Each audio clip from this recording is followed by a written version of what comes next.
June. April, May, June, July. See, July to August is where I double up. Boy, that was just idiotic of me. Nonetheless, That's a great start to the show, though. That means we're off and running. We are certainly off and running. Maybe we need Andy Sweeney back. Andy's off at, is it a music festival in Detroit? I guess I never got the official word. I asked him, I said, what is this thing? And he mentioned what it was, and I had to look it up. And I'm like, I don't know any of these bands. They are very, I'm assuming, hard rock. And I'm just like, I don't go into that. I mean, I like hard rock. I don't know any of the people that he's seeing. You like the cafe or that music? I like the casino and the cafe. Okay, got it. I do like that music, but the bands that he's going to see, I have no clue who they are. I've never heard of any of them, and I'm like, that seems like an interesting crowd that you're going to be a part of. He showed me a picture of the venue, and I thought to myself, I'd rather be in the next Blair Witch Project than show up to the warehouse that he is at here for the next few days. It's not going to be at like Little Caesars where the Pistons play or anything like that. Again, I don't think he's going to be, riding for Meyershank Racing, here coming up for the Detroit race this weekend, albeit it sounds like Elio Castroneves will get his toes wet into that car here. Might be in Donnie's basement where that venue's taking place. I don't know. Tom Blomquist's early bow out in the 500, that news item we can hit on a morning check down. But nonetheless, good Thursday morning to you. We've got 2 days left in the month of May. I'm Kevin Bowen, that voice you hear. Mark Dykton, it'll be him and I co-hosting things for the next 3 days. So we'll also do this on Monday as Andy again up in Detroit for some music action. Thank you to Nathaniel Finch on the ones and twos. Gosh, I'm really. You want to take a 30? You need to take a walk around the studio real quick. Nathaniel, apologies on that. Thank you for your efforts here. Very good. Scott Agness going to join us at 8:30. Zak Keefer coming up at 9 o'clock today. Again, Mark, it's not like we have that news item in particular to react to from yesterday. I'll be out at Colts. It'll be the second OTA viewing later today. The one topic of note I feel like Colts related that just kind of got lost in the shuffle last week is, when we talk about Anthony Richardson right now, I think the best news that I had walking off that practice field last week is, again, if you dropped me in from Mars and said, hey, find the dude that had the shoulder issue and was out for 6 months, it wouldn't have been that obvious to pick out Richardson. And I bring that up to say it's May 30th.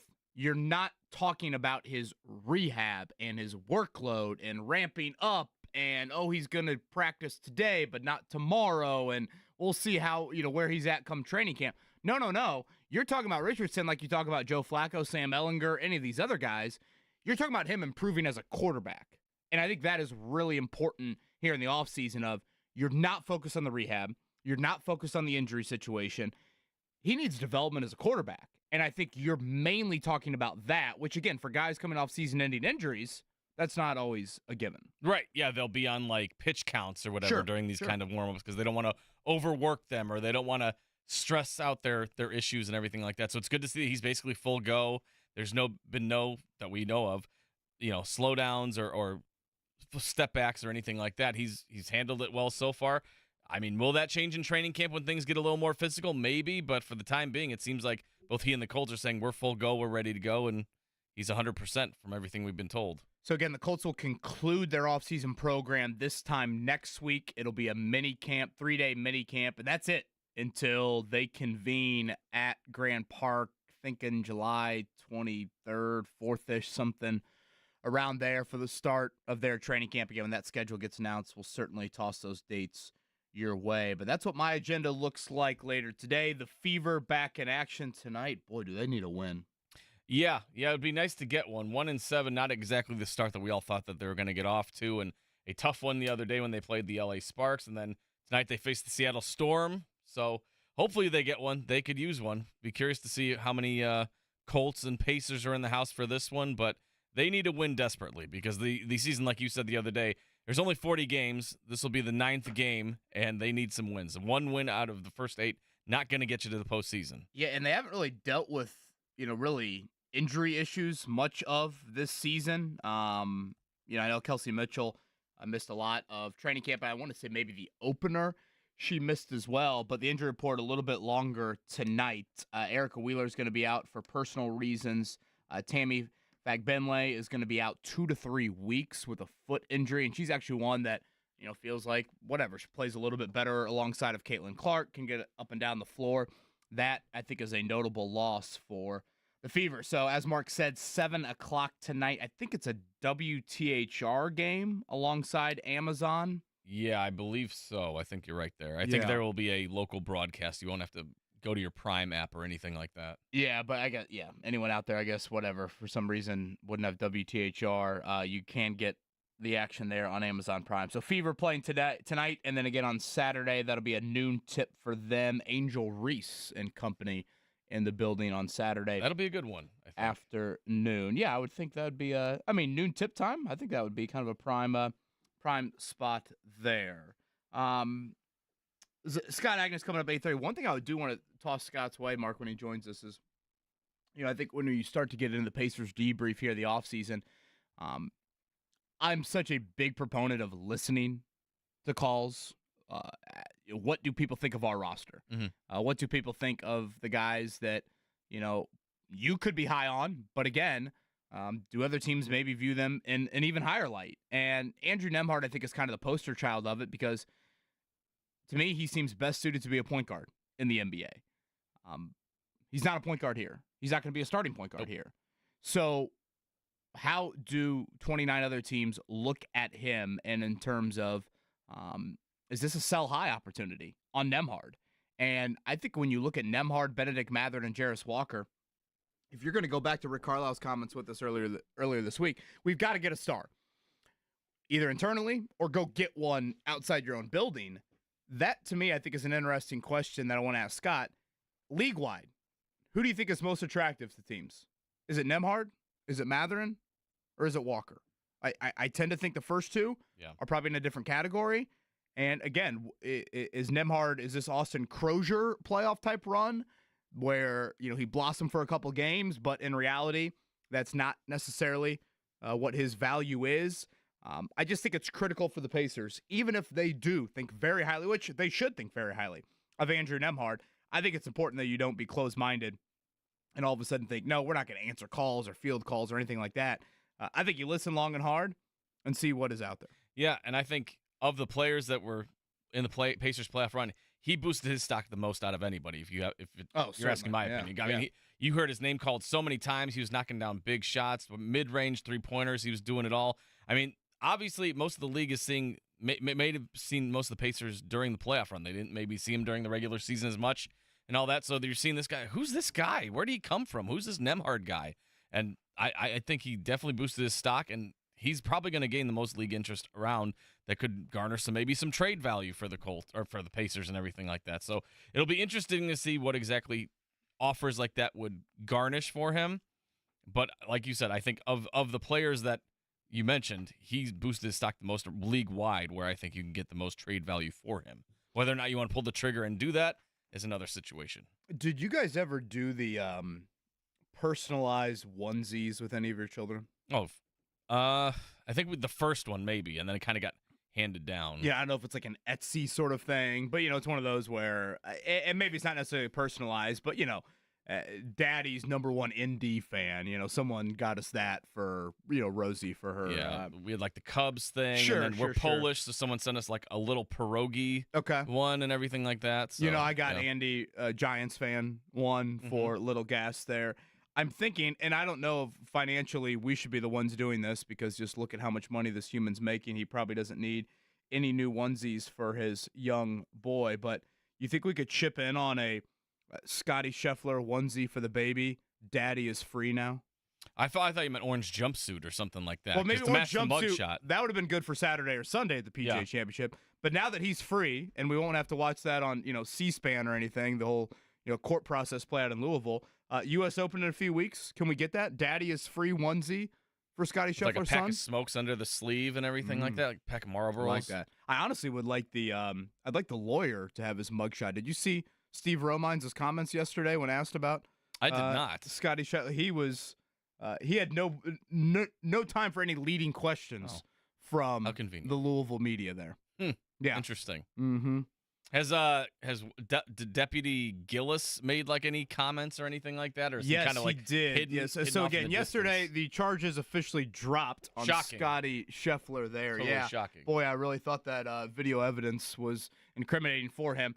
Yeah, Deputy Gillis, I believe, continued to reference his pants being ripped and that he was dragged on the ground there. So I'm still kind of waiting maybe for more visual evidence. And honestly, I'd like to see a photo of the pants. I do want to see what these $80 slacks look like. They like Abercrombie and Fitch, or are they just like Deputy, custom made or something? What's going on there? I don't know if he stopped at the local Lululemon maybe in Louisville there. What's the pleat look like? That's my big concern. I'll be honest, and maybe this is a reference to how many of those lazy burritos from Cluster Truck I've been having over the last couple of weeks here. I did have a little squat the other day, and all of a sudden heard a seam or two start to give a little. So I can empathize a little bit, maybe with Deputy Gillis, but I don't think I can empathize with the faction of I was dragged by the number one player in the world. And I still don't see where the dragging part of that took place. I think I've seen the same video that you have. I don't see a dragging. I see a jumping onto a vehicle and hitting it with a flashlight or something. I don't see a dragging, and certainly nothing that would garnish, pants being damaged beyond repair. I mean, I've tripped on the ground before. I've never I got a grass stain, big deal. I've never said these are beyond repair. I don't know. That was such a whole weird situation. That was such a funny morning for me to wake up to in Vegas and be, your first day out. Literally, of all the shows to miss, all of a sudden I scramble and, I tweeted out the gif of, Ed with his glasses from The Hangover of stumbling to get my phone. And I'm like, I thought it was an Onion headline. I thought and it's not, I wanted to call you. I'm like, should we get him on the phone? I know it's in Vegas and the time change is insane, but this is a very odd story. And I was very curious what your immediate thoughts were on that whole situation. Cause it was just of bizarre. 150 some players in the field, he's the one. Yeah. That's why the choir boy, the poster child, the guy that doesn't bring enough edginess to the sport, et cetera, et cetera. He's the one. I mean, when I first saw the headline, obviously the very serious situation is someone lost their life there. Sure, so when I saw that he got question. arrested because there was an accident and there was a fatality, I said, oh my God, was Scotty Scheffler involved in the accident? And then when you found out, no, he wasn't, and he was just, going around to the course, I was like, well, that can't be. He got arrested for what then? And then you see the video and you're like, oh, he got arrested for nothing then. It was just a complete misunderstanding. And I'm like, Scotty Scheffler, the most boring guy on earth, the guy who has the personality of an onion. Like, I can't imagine that he's talking back to the police and, do you know who I am or anything like that? It was such a bizarre situation. And obviously yesterday with the charges being dropped, I realized it was kind of a pointless situation. By the way, I am dead serious on the Meredith Scotty Scheffler Daddy is free onesie. That is U.S. Open Sunday is what? It's Father's Day. Yeah. No better Father's Day gift for Dad than him hugging his newborn son off the 18th green, celebrating a U.S. Open victory in said onesie. This is what golf needs. I mean, he wouldn't be the first father to be be getting out of prison or anything like that. Where I'm sure there's. There you go. That's that's a ringing endorsement on Father's Day. Well, I'm just saying there's got to be a onesie of some sort where you're like, hey, Daddy got parole now, so he's out. There's got to be something. I'm sure, like you said, an Etsy or something like that has got to have something along those lines where, Daddy's out of prison. Now we can celebrate Father's Day in reality. Let's go. Yeah, that is Mark Dykton. I'm Kevin Bowe. And again, Mark will be in for Andy here in the co-host chair the next 3 days. I can't tell if it's my heart wanting it, but I do think I have a bit of belief.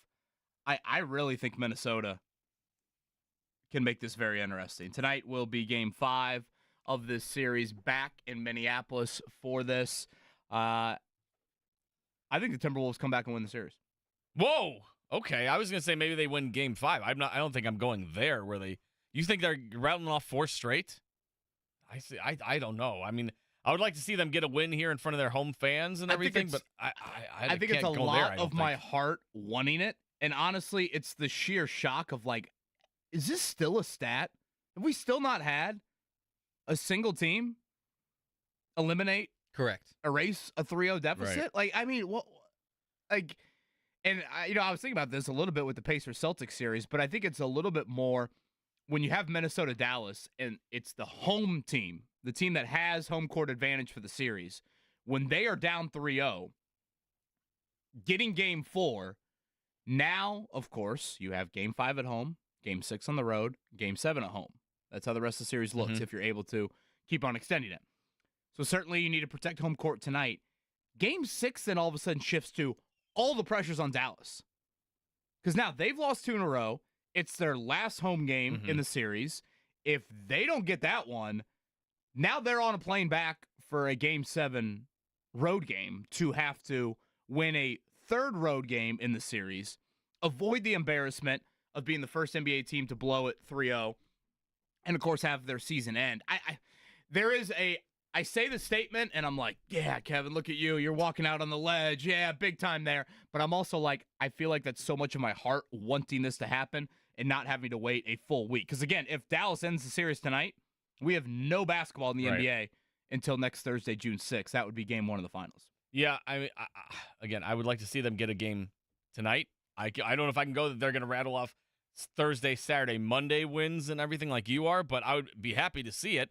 I also would be, obviously the Celtics are just sitting at home twiddling their thumbs right now, and it'd kind of be like the same situation that they found themselves heading into the Pacers series, where they sat for a very long time while the Pacers and Knicks battled it out, and then they took care of business right out of the gate. So if it goes to like a 6 or a 7 game series, and we're pushing into June at that point, will the Timberwolves and or Mavericks, have the energy to keep up with the Celtics, or Celtics and make another cakewalk to the finals? Should I look at my odds for that?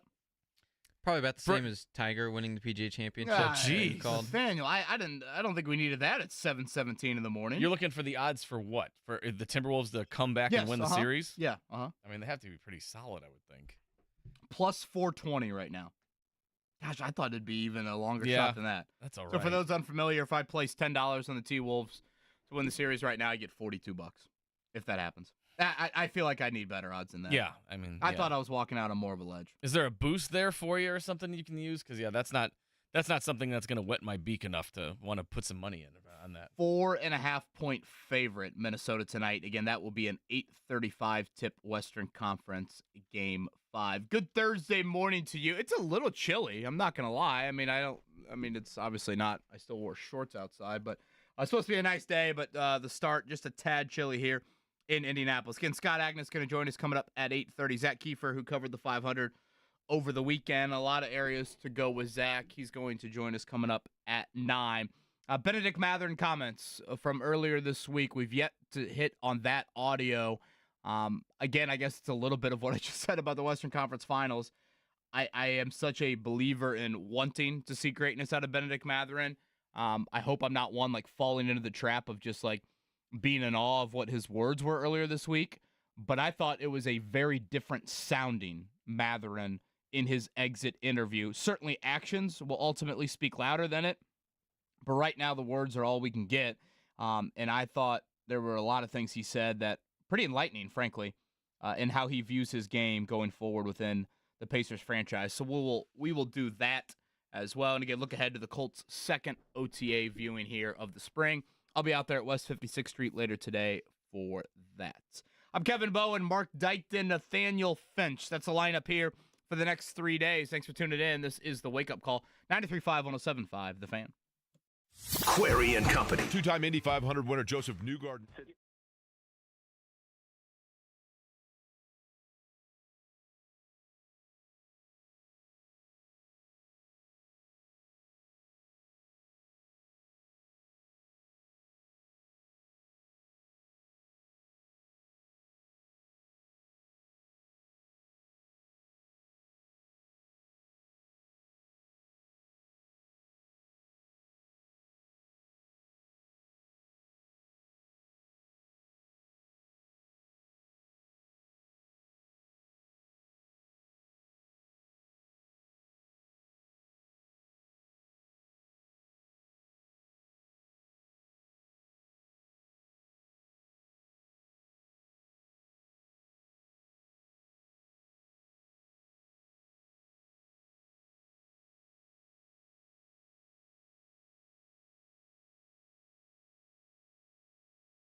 The Morning Checkdown.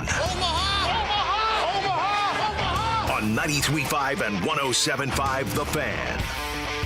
On a crisp Thursday morning, it is myself, Kevin Bowe, and Mark Dykton alongside the next 3 days as Andy Sweeney. A little vacation for him and Mark for the second time. It'll be 3 straight home games for the Fever. They are back inside of Gainbridge Fieldhouse tonight, and boy, do they need a W. Yeah, a 1-7 start to the season. Not how anybody drew it up when they got Caitlyn Clark with the number 1 overall pick, but that's where we're at right now. They definitely need to start stringing some wins together. They hope to start it tonight when they take on the Seattle Storm at Gainbridge Fieldhouse. Aaliyah Boston, coming off Rookie of the Year, her stats are down across the board so far. She's not been having a good season. I've been to a couple games already, and there's just times when I've seen her, and I'm just like, man, she's just some of the easy baskets, what should be easy baskets, are just not falling for her. Hopefully she gets it figured out, but she talked about it the other day, her slow start to her year 2 of her WNBA career. I don't think it's been great for me at all. Honestly, I think I've had a pretty rough start from what I'm used to or even what I did last year, but I think what's important for me is that I just keep my mental good. Like, I'm just focusing on showing up each and every day, just continue to do what the team needs. And I think it's going to fall. Like, I'm going to be able to see it. And I think these past 2 games have been better for me when it comes to just finishing around the basket, just being a great teammate. But, I mean, it's been a rough start, but I'm blessed that we have more games to go. You do have Caitlyn Clark coming off her best performance, a 30-point effort the other night. So we'll see if the Fever can get another win, get to 2-7 on the year. Again, they host the Seattle Storm. 7 o'clock tip-off on Prime Video and WTHR locally. Yeah, and they're a 3.5-point underdog. Again, the injury report not favorable to the Fever either. Erica Wheeler out due to personal reasons, and Tammy Fagbenle, who had been playing, I thought, pretty well with her insertion in the lineup, going to be out at least 2 to 3 weeks with a foot injury. So look for Nalissa Smith to get back into a bigger role here for the Fever. Maybe some Grace Berger time. I know the Hoosier faithful Hoosier Hive is out there. Not happy about Grace Berger and the lack of playing time. She's played 1 game since the first 2 games of the year. Moving on to Major League Baseball yesterday. A lot of day game action. Paul Skeens is very good at baseball. Is that right? Very good at pitching? He's very good at pitching, and he's very good at getting girlfriends that are attractive. Well, I don't know about the plural nature to it, but the singular nature I would certainly say is true there. 22... Happy birthday to him, too. Did you see he had a birthday? They had it at St. Elmo's. Oh, really? Yeah. I saw Paul Skeens' I shouldn't be following Paul Skeens probably, but I do, and he and Livy Dunn were out at St. Elmo's for a birthday dinner the other night before his start yesterday. Yeah, nothing like the double tap on the Paul Skeens photo from Mark Dykton here on the old Instagram. 22 innings so far in the majors for him, 30 strikeouts, just 5 walks. So Paul Skeens pitching yesterday for the Pirates as they split a doubleheader. Mark, Reds, and Cubs lose. So yeah, I guess we can just share in our misery, right? Yep. We can crack a PBR later or something. Any Victory Field action for the family tonight? Doubleheader. We have 5:35. No, we haven't been out pitch. to Victory Field in a little. I think the last time we went was Bluey was in town. So I think that was the last game we went to. We've been a bit busy now and all that. Now with the school year about to be wrapped, kids have 2 more days of school today and tomorrow, including a graduation for my preschoolers. So there we go. We've been a bit busy. That's big time. I know. We've been a bit busy this week, the last couple of weeks, as we powered through the end of the school year. So. Traffic to see Bluey or traffic to get home from the Indy 500? Which was worse? Oh, I think the Bluey line. I mean, you were still waiting for hours, but not to the degree of the Indy 500. I mean, if you were anywhere near the IMS, I mean, you weren't getting out there till I saw people like, we're still here. We're in the Coke lot at midnight. I'm like, is that on purpose? Oh, Nathaniel was one of those people. Coke lot was terrible. Don't do it. Yeah, I can imagine. It didn't look fun. Don't do it, period, or just because of the traffic? Both. Okay. Well, yeah. That nothing says you're getting old like saying the Coke lot is a bad experience on that end. Yeah, I think I lost at least 2 years off my life from Coke lot years. Speaking of IMS, it'll be Elio Castroneves in the car. Nothing like Tom Blomqvist crashing out on the first turn of the 500, and then Meyer Shank Racing says, "Yeah, Tom, you're out for the next 2 races." So part owner, part driver, Elio will be in the car. Again, coming up Sunday at noon, they will race in Detroit. Again, that track has moved off of Belle Isle a little bit more to the downtown streets. So IndyCar back in action, Road America here in a couple of weeks. So cars back on the track coming up. I think practice is later. I think Friday, I believe, is their start. But certainly going to be a busy weekend up at Detroit.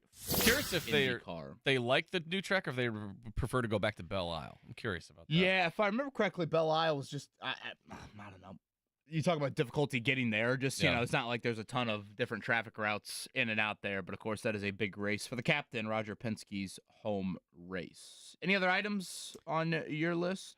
Well, obviously, we're going to start the revolution here and have the T-Wolves and T-Wolves 7. come back. Yeah.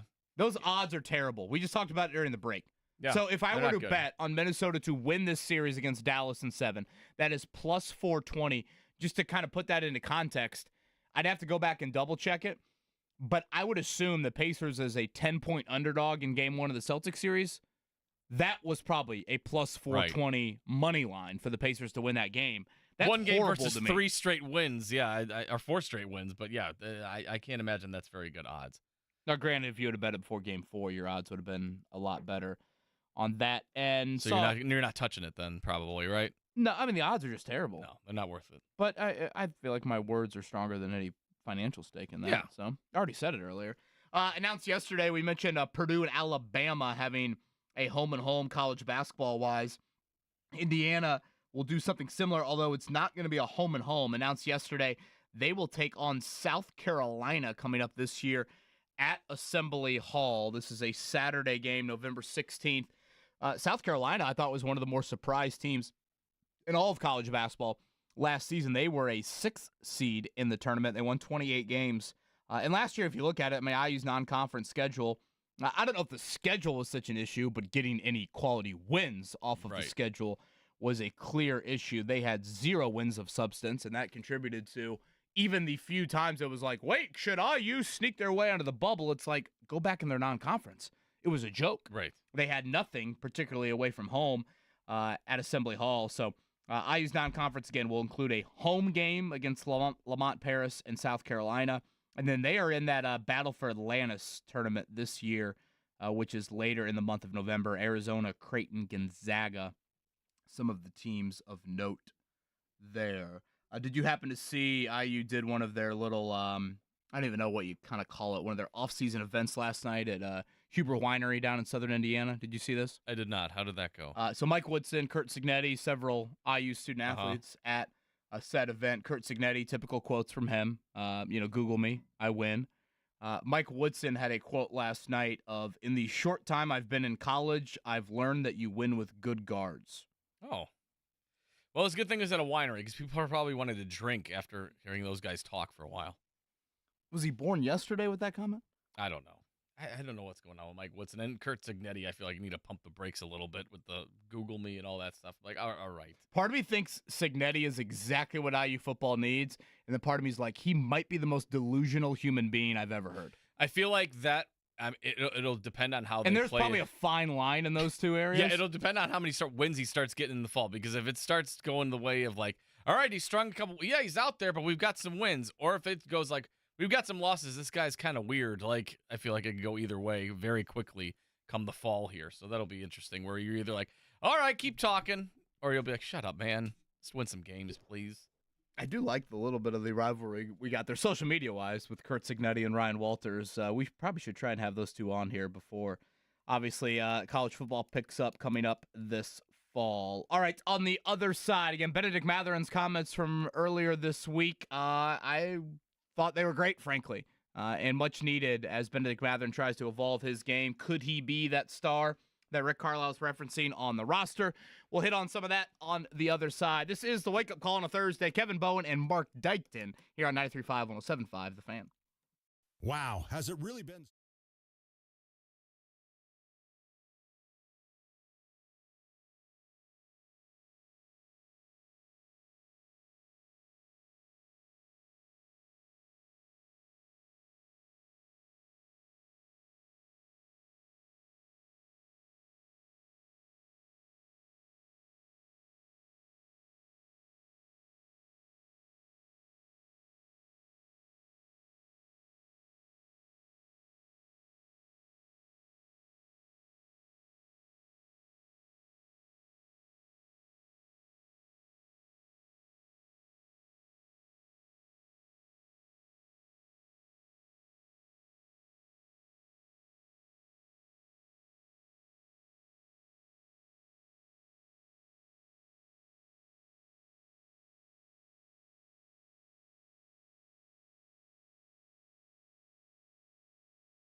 Music Andy is not listening to in Detroit. No. I can tell you that much from not at the concert experience that he showed me yesterday. I'm like, these are bands that I've never heard of, and these are bands that will definitely not be rejoiners probably again, on this show. The venue, throw me into the Blair Witch Project. If there's another sequel, we could go off of that to see where Andy is at. That is the voice of Mark Dykton. I'm Kevin Bowe, and again, it'll be us three.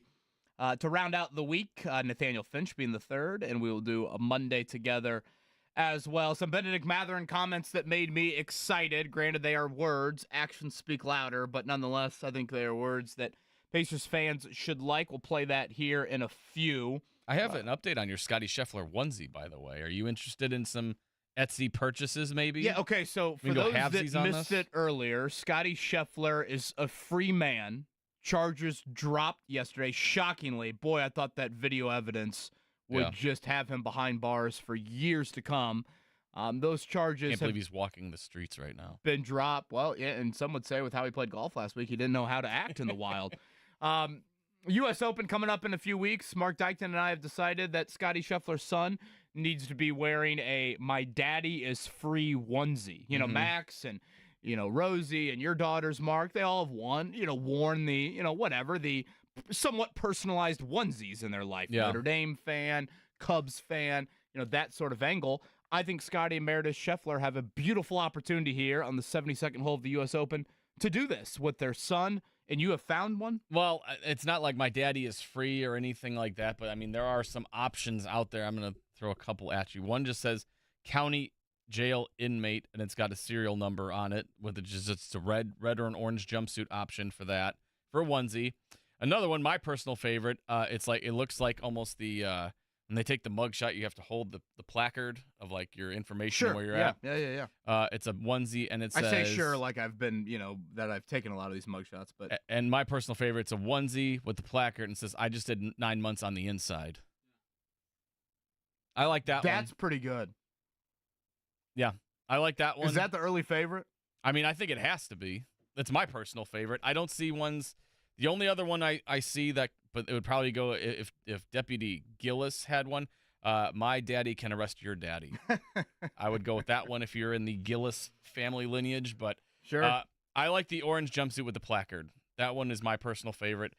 $18.95. That's not bad. No, put that's $5 not on including Minnesota. shipping and stuff, but that's not too bad. I was gonna say, if we just bet on the Timberwolves and they come back and win this series, I think we have that covered. Benedict Mathurin front again. Pacers offseason. Now, I mean, hell, we're less than a month away from the NBA draft, which is just wild. I forgot we're going 2 nights for the draft this year, June 26th. We are. I totally forgot about that. Selfishly, I kind of like that in a time of year where content, is needed. And I guess if you're the Pacers and you have 3 second-round picks, round 2 could be a little bit more important. Although I think you package those picks and try to get in the first round. Is night 2 going to be the Bronny James show? Ooh, last year, honestly, the big night 2 topic would have been Trace Jackson Davis. He was certainly a household name. Will Zach Edey still be there when we get to night 2? Yeah, I don't know. I'm really I would curious. take Zach Edey late round 1. I don't want to go down that path necessarily today, but I think Edey offensively has a spot in the NBA. Defensively, I'm a little bit more on the worry side there. But I think a playoff team, late round 1, I think it makes sense. His draft stock is going to be very fascinating to build up because I have no idea if he's a late first round, a second. I mean, he's going to get drafted, right? He's not going to go one of the undrafted. more period. I don't think this is hyperbole at all. He's one of the more interesting NBA case studies I think the league has had in years, especially not like a top 5 pick. It's like, some of the international guys, how do they develop, et cetera, et cetera. But again, we're less than a month away from the draft. Of course, the Pacers had the high selection with Mathurin back a couple of years ago. He dazzled in that rookie season, becoming the first Pacer to be All-NBA rookie first team since Rick Smits. And then last year, you certainly, I think, had up and down moments as he tried to grow into more of a facilitator, a little bit better on the defensive end. Some games he's starting, other games he's coming off the bench. But, of course, the season-ending injury from Mathurin back in early March. His comments earlier this week, to me, pretty enlightening because I think we know Mathurin is edgy, cocky, very confident in himself. All of those things would be how I would describe Mathurin. But he was asked earlier this week about himself as a teammate. And I thought his comments were pretty interesting. For sure. That's been the biggest emphasize. And I would say the biggest growth, for me, just to express myself a little bit more, obviously to my teammates. I think they know about me on the court. I'm super competitive, sometimes overly competitive, that it creates a narrative of me not being obviously the best teammate. But, being hurt has helped me a lot. I don't have to obviously prepare for games like I used to before. It gave me the opportunity to connect with them a little bit more. And also, I've been baking a little bit more. So obviously bringing baking goods to the plane and stuff like that, I feel like my teammates were able to see a difference out of me. Look at that. Yeah. Cinnamon rolls? I love cinnamon rolls. I'd be the best, anybody brings in cinnamon rolls, Nathaniel, you bring in cinnamon rolls? I love cinnamon rolls. He said it's what he's best at. Cinnamon rolls? Yeah. Really? Yeah. The next question they asked him, what he likes to bake. I remember when his mother came and, made a whole feast. Mm-hmm. Kind of the native food. I believe it was Haitian food. I could be wrong on that. But yeah, boy, sign me up for that. Yeah, I don't. Nothing says, how do you adore yourself to your teammates or your coworkers like baking something. Nothing gets me more depressed than walking through Circle City Mall and seeing the abandoned Cinnabon. Sure. Makes me very sad. You take the whiff and you think you're smelling it, and you just. Well, now at this point, it's probably now old cinnamon. Other things. At this point, yeah. So you see that, and you're like, I could go for a Cinnabon.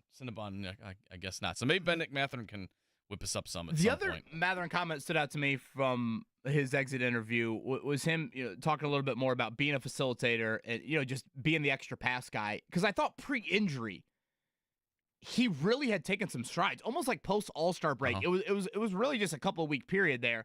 But if you look at it, like he had some 5-assist games, and again for Mathurin, those are big numbers because he's such a scorer, he's such an attacker. At times, I feel like it is such a narrow vision not to see the entire floor. But again, I thought Mathurin a little bit more just open-minded here with this answer as him as a passer. It wasn't easy for me, anywhere I played. In my entire life, I was the best player. I had the ball in my hands, and I didn't really have to adjust around, my teammates as much as I need to now, just to pass the ball, even more. But, just coming into the league, 20 years old, playing with older people, older teammates, it's like, obviously not going to, I wish I'd come and be the best player, but obviously not going to be as, sweet as I think. So, being able to trust my teammates, that was the biggest thing for me, knowing that the ball was going to come back to me. My teammates knowing how hard I work and, the work I put in, so the ball would come back to me eventually. Listening to Mathurin for the last couple of years, I had not heard that side of him. And again, Mark, they are words on May 28th. The actions will ultimately speak louder, and it's easy to say that stuff. It's harder to, I think, implement it when you are so wired like he is. And I love the edge that he plays with, and I love the attacking mindset. And frankly, I think the team needs some of that. It's a team that doesn't get to the foul line on a routine basis. So, when you get into playoff series like this and things stall out in the half court, you need to throw the ball to a dude, and he can put his head down and make a play. And Mathurin has that ability. But at the same time, for him to grow as a player, to fit into a very flowing offense that, certainly moves the ball as good, if not better than anybody in the NBA, you've got to be a willing facilitator as well. So for him to say that stuff is different.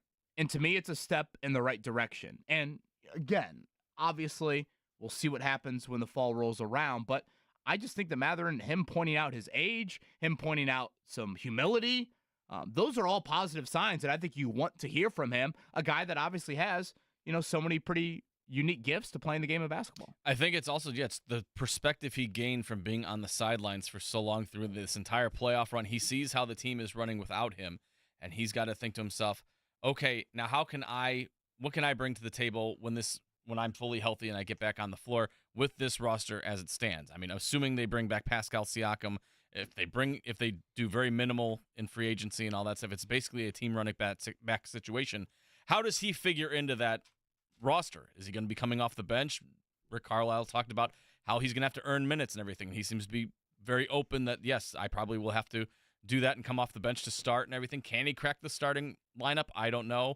We'll have to see there. But I think he's just kind of taking almost a how what's the word? How he's viewing it is more of a an outsider's approach, because he's seen this team work. He's seen this team go to the Eastern Conference Finals without him, and now he's just kind of got to figure out where his path is on this roster, where he fits in. If that means facilitating more, I can see him doing that. If it means being more aggressive and playing more defense, I could see him doing that too. So I like what I heard from him. Again, it's early May or late May at this point, 30th of May, not the 31st.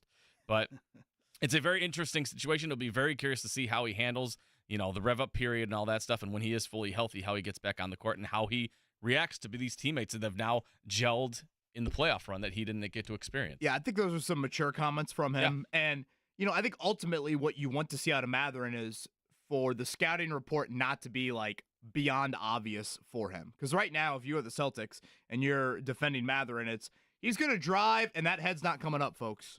So play for the drive. He's not going to pass it.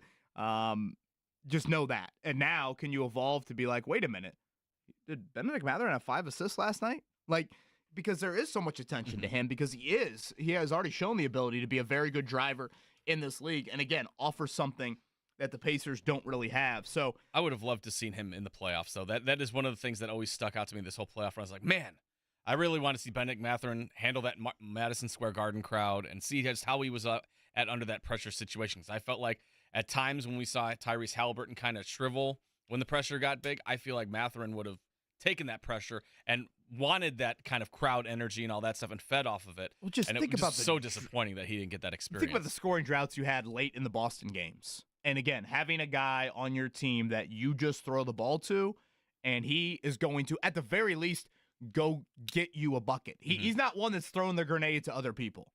He's going to want to keep that and going to want to try to make a play off of that. And I'd rather have to rein that in than kind of coach it up.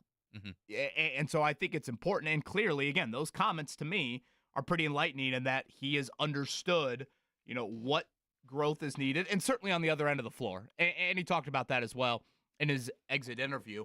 For a guy that's that good of an athlete, you want him to be out there and be one of your guys. I said this to JMV yesterday. The Pacers are in a difficult situation when they want to improve defense and rebounding, and the 2 highest paid players on the team by far, you don't consider them your best defenders in Tyrese Halliburton and Pascal Siakam. It's not like you said to yourself, oh, Tatum and Brown in this series, we're putting Halliburton and Siakam on them.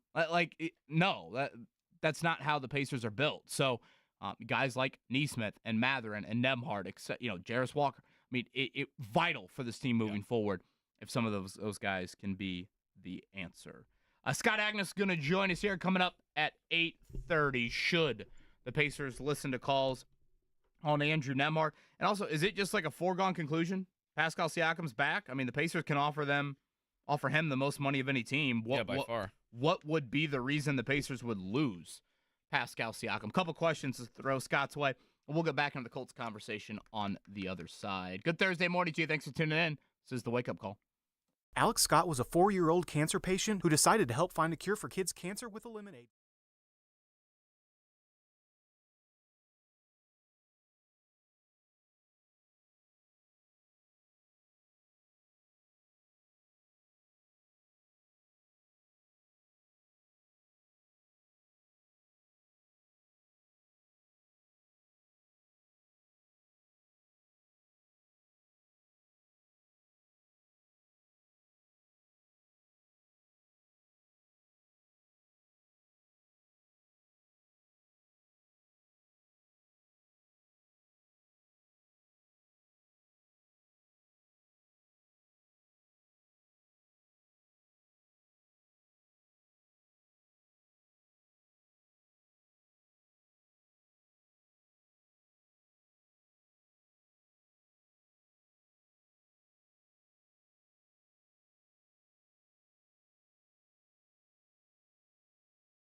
We're on the highway here, 8 o'clock on a crisp Thursday morning in Indianapolis. Kevin Bowen, Mark Dykton, and Nathaniel Finch, as Andy Sweeney is out here for the next couple of days. Again, I'll be out at Colts OTAs coming up here later this afternoon, so looking forward to getting our second look here this offseason at Anthony Richardson and company.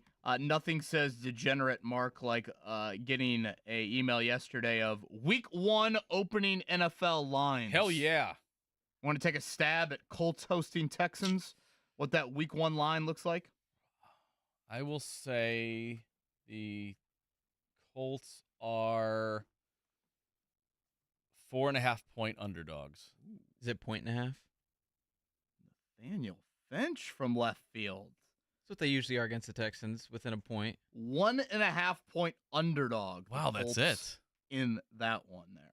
I mean, I know that you're at home, but Texans obviously are one of the darlings of the NFL offseason and everything, so I'm surprised that it's only 1.5. Yeah, it kind of goes back to schedule thoughts, and I know you have Week 3 circled on the schedule. You being a Bears fan, Colts inside of Lucas Oil Stadium hosting Caleb Williams and company in Week 3. So much has been made about the opener, and I get it. I mean, the Colts are facing the Texans. It's probably their most impactful game of the year, considering Houston is the likely AFC South favorite. I think I've reminded quite often, like, the Colts have been very bad in openers. Horrific is probably the better way to put it. Haven't won an opener since 2013. I think they've only started a season like 3-1 one time in the last decade. So, and obviously when you lose the opener, you're putting a lot of pressure on, of course, winning the next 3 to get to 3-1. But, you don't have a lot of like 2-1, 3-1 sort of starts in there. And I look at this schedule, and it was pointed out by the great Mike Chappell. They have 3 of their first 4 at home. It's Houston at home to start the year, at Green Bay, and then home games with, again, your Bears and the Steelers. On paper, is that an opportunity to get off to one of your best starts in a while? I think September is a little bit tougher than maybe some people are giving it credit for. Again, Green Bay will have the Brazil game before that. So while you get the Lambeau weather advantage, playing them in mid-September, Green Bay will have a couple of extra days to prepare for that game. I getting off to a fast and early start with such a front-loaded quarterback schedule, to me, just beyond critical for this Colts team. I mean, I feel like every year we're like, they got to get off to a hot start, and then we're talking about losses or ties or something like that, and you're just behind the 8 ball right out of the gate every single year. It makes me want to puke. I know. I remember, I think I hosted the first, I don't know if you were running late or something happened, and I think I was on the air by myself talking about that. I was just like, the phone lines were lit up right away because people are so pissed, and I'm like, yeah, I don't know what to tell you. Like, I don't think anybody had a tie against the Texans. Running late? Are you confusing me for Jake? I don't know what happened. I don't know what was going on. I don't know what itineration. Remember of the when morning you show woke him with the alarm that one morning at 6:58?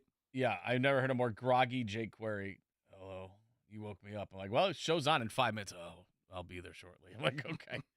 Yeah. No, schedule-wise, I mean, it's just so front-loaded. Like, to me, Mark. Well, it's three of the first games is of playoff teams, which is so funny that like we hope we get off to a hot start. It's like Steelers, Texans, Packers were all in the playoffs last year. Well, and again, we did the quarterback exercise when the schedule came out a few weeks ago of if you were to rank the 17 games based off quarterback play, literally the top 10 quarterbacks you face, you're going to see all of them pretty much before Thanksgiving. Like, you don't have this backloaded quarterback schedule really at all.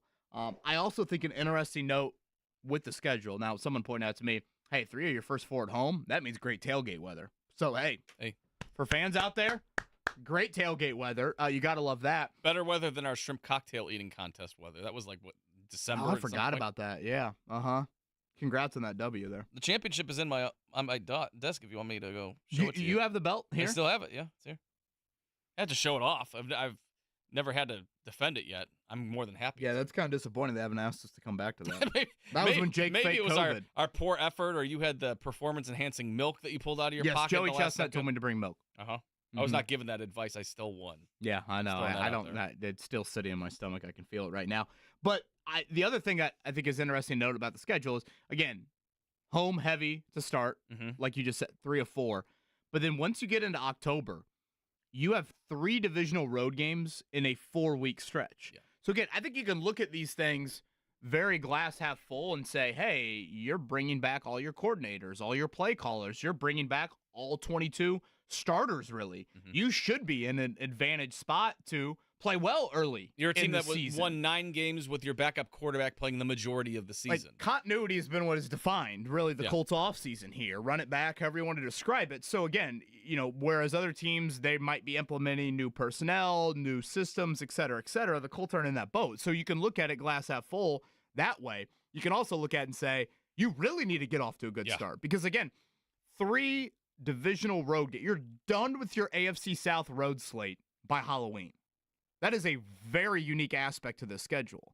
So, it's how this team prepares, whether it's OTA this week, minicamp next week, again, the training camp schedule, the joint practices here with Arizona, down in Cincinnati for a day, all of those things. We focus so much on week 1 with this football team, and we will again because it's a big-time marquee opponent in your own building with the Texans, but also the first really 2 months, those games just mean more. There's just more at stake because there's divisional games. Again, I just think there's better teams.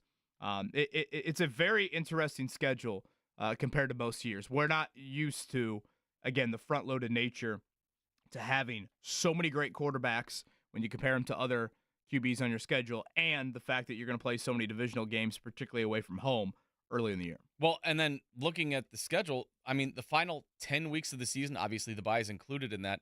You have 2 division games the rest of the 10 weeks. So it even shows you how much. One of those is the ender, obviously, with Jacksonville. But it goes to emphasize how much more important it is to get off to a good start and how to capitalize on those division games because you've only got 2 in the final 10 weeks of the season. So if you're under 500 in the division like that, I mean, you've got 2 games to prove it in the final 10 weeks if you're trying to, win the AFC South or get a playoff berth or wild card berth of some kind.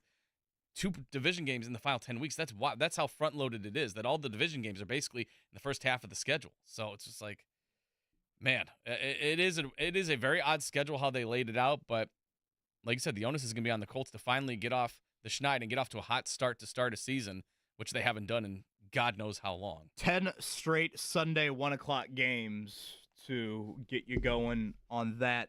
And if you're looking forward to something, we also should mention just before the start of training camp, we'll have our annual event out at the Back 9 Golf Outing. So that will be our second annual. The Fan on the Back 9 Golf Outing. This is presented by Franciscan Health. Mark your calendars for Thursday, July 18th. Mark, you and I were out there last year. Very fun afternoon. Golf, beer, food. Did I mention beer? It was a very fun time. Yeah, great games. The whole fan crew will be out there. John will do a show live there to round things out. Check-in going to begin at 11 a.m. An event will start at noon, so you get more details on our website. Again, that is 1075 The Fan. Tickets officially go on sale coming up Monday morning, so really looking forward to that here. And that will probably be, again, Thursday, July 18th. I'm guessing that is just a few days before the start of Colts training camp. I mentioned this to you earlier in the show, Mark, but to me, I think what is, I sit here, on Thursday morning getting ready to go out to the Colts' second OTA this afternoon, and you're going to see a starting quarterback, Anthony Richardson, who has not played a game of football since early October. Obviously, very limited practice time, none of it, after that injury, and, he's only been on the field for a couple of weeks this spring, but I would say my grandest takeaway from last week seeing Richardson is we're talking about him as a quarterback, and I'm not talking about him as a rehabbing quarterback. Like, it is not necessarily, oh, wow, Flacco's splitting time with him because his arm, his shoulder's not at the level that it needs to be. He is only allowed to throw the ball X amount of yards down the field because that's where he's at from a physical, rehab standpoint. He's not away from the team doing individual drills or anything like that. In the indoor facility, yes, et cetera, et cetera. None of that is happening. And I just think that is really, really important for Richardson. There's been some quarterbacks, certainly other players, where you get to the spring period and their activity is just not at a normal level. Like, I think at times we forget, and I'm glad we've had Will Hewlett, Richardson's private quarterback coach, on the show before. You forget that, this is a 21-year-old developing QB. And for him to have gone through a season-ending injury But then to get to the offseason, and when you need him to be on the field, right now for OTAs, next week for minicamp, of course, training camp in less than 2 months, the fact that you aren't in a ramp-up period or, again, he's got to increase his velocity. He's not there yet. We hope he'll be there by July. None of that's being talked about. That, I think, is really, really important and a good sign for the Colts because he just frankly needs reps to grow as a healthy QB. And right now, by all accounts, he's a healthy quarterback. Yeah, I mean, like you said, there's been no limitations so far that we can tell. We've been told he's 100% from both himself and the coaches and everything like that. He needs as many reps as possible. Again, I don't know.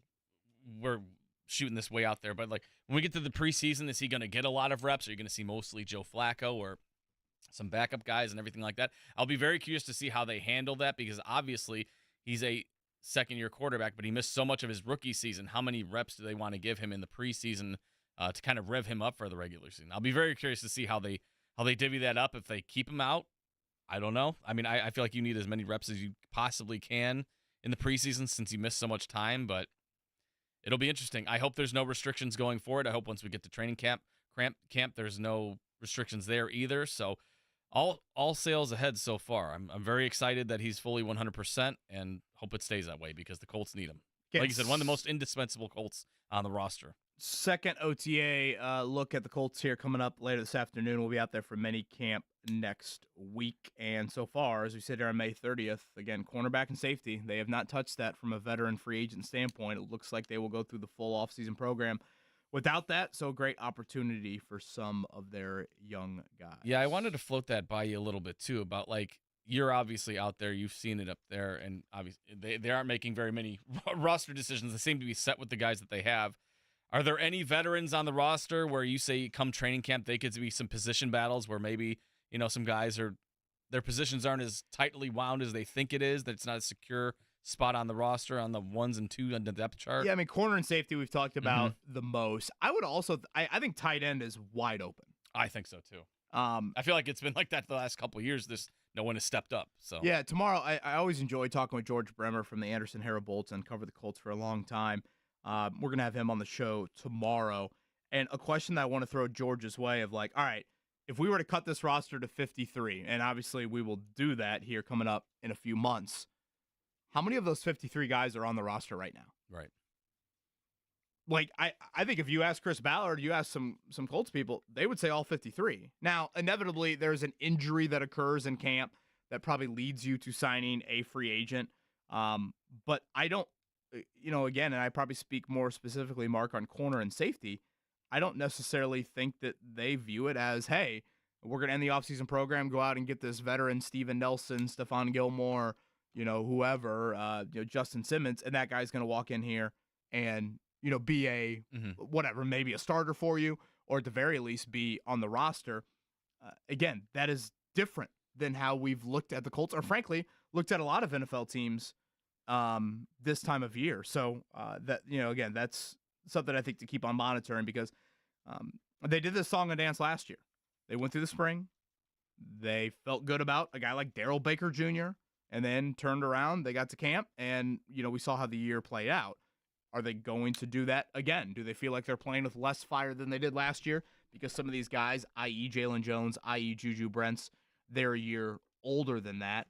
It's not the bet I would want to lie in, but I think that's what they're going to do. Yeah, I do feel like it's kind of a situation that we've been before where we've noted the weakness positions on the roster, and the Colts are like, don't worry about it. We've got the guys. Don't worry about it. We've got it. And then you get to camp, you're like, we don't got it. And the positions that we're concerned with heading into the training camp period and heading into the regular season are glaringly obvious once you get to Grant Park. And then you're like, well, what are you doing now? Because now you're stuck with the guys that you've gone to bat with, and now all of a sudden you're looking at the scrap heap for veterans that can sign for the minimum or guys who didn't make the roster cuts on other teams and everything like that. I hope we don't go down that path once again, but it's hard to, tight end, corner, safety, all positions of concern, and they seem to be comfortable with the guys they have, and I hope they're right because I don't want to go that song and dance again in this training camp period. He is Mark Dykton. We do have some viewing here locally from a Victory Field, Gamebridge Fieldhouse standpoint tonight. Actually, doubleheader over at Victory Field beginning 5:35. Indians and Storm Chasers. That is Omaha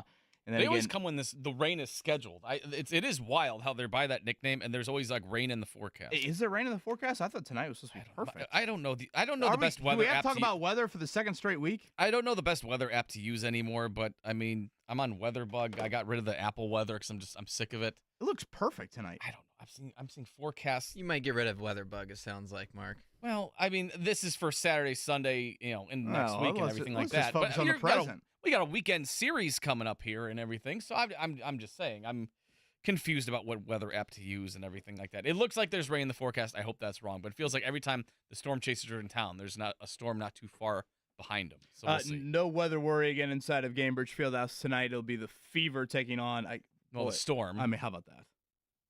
The storm chasers and the storm. I know. I don't know how they schedule these things, but it is weird how it happens. So again, if no weather in the forecast tonight, should be nice, but the weekend maybe some touch and go. I don't know. JMV asked me yesterday, do you think the Fever will be selecting number 1 overall for a third straight year? And then he went through some of the professional sports leagues of if and when that's ever happened. I'm like, I would consider it, honestly, more embarrassing. Yes, drafting number 1 3 straight years would be awful. But I'll go back to, if they were to miss the playoffs for an 8th straight season, like, can you imagine, Mark? No. I don't want to The WNBA, 75% of the teams make the playoffs, okay? So 8 of their 12 teams make the postseason. Could you imagine? Think about how we've talked about the Colts and their recent playoff drought. What is it? 2 appearances in the last 9 seasons, 10 seasons? I don't know. I'm trying to no division titles. Off the top of my head, yes. All of that. Can you imagine if 24 of the 32 teams in the NFL made the playoffs and we were talking about a franchise in a 7-year playoff drought? I mean, right now they're in the wheelhouse right now. The only team worse than them is Washington, and they're 0-7. So the Fever are 1-7. They are the 2 worst teams in the league.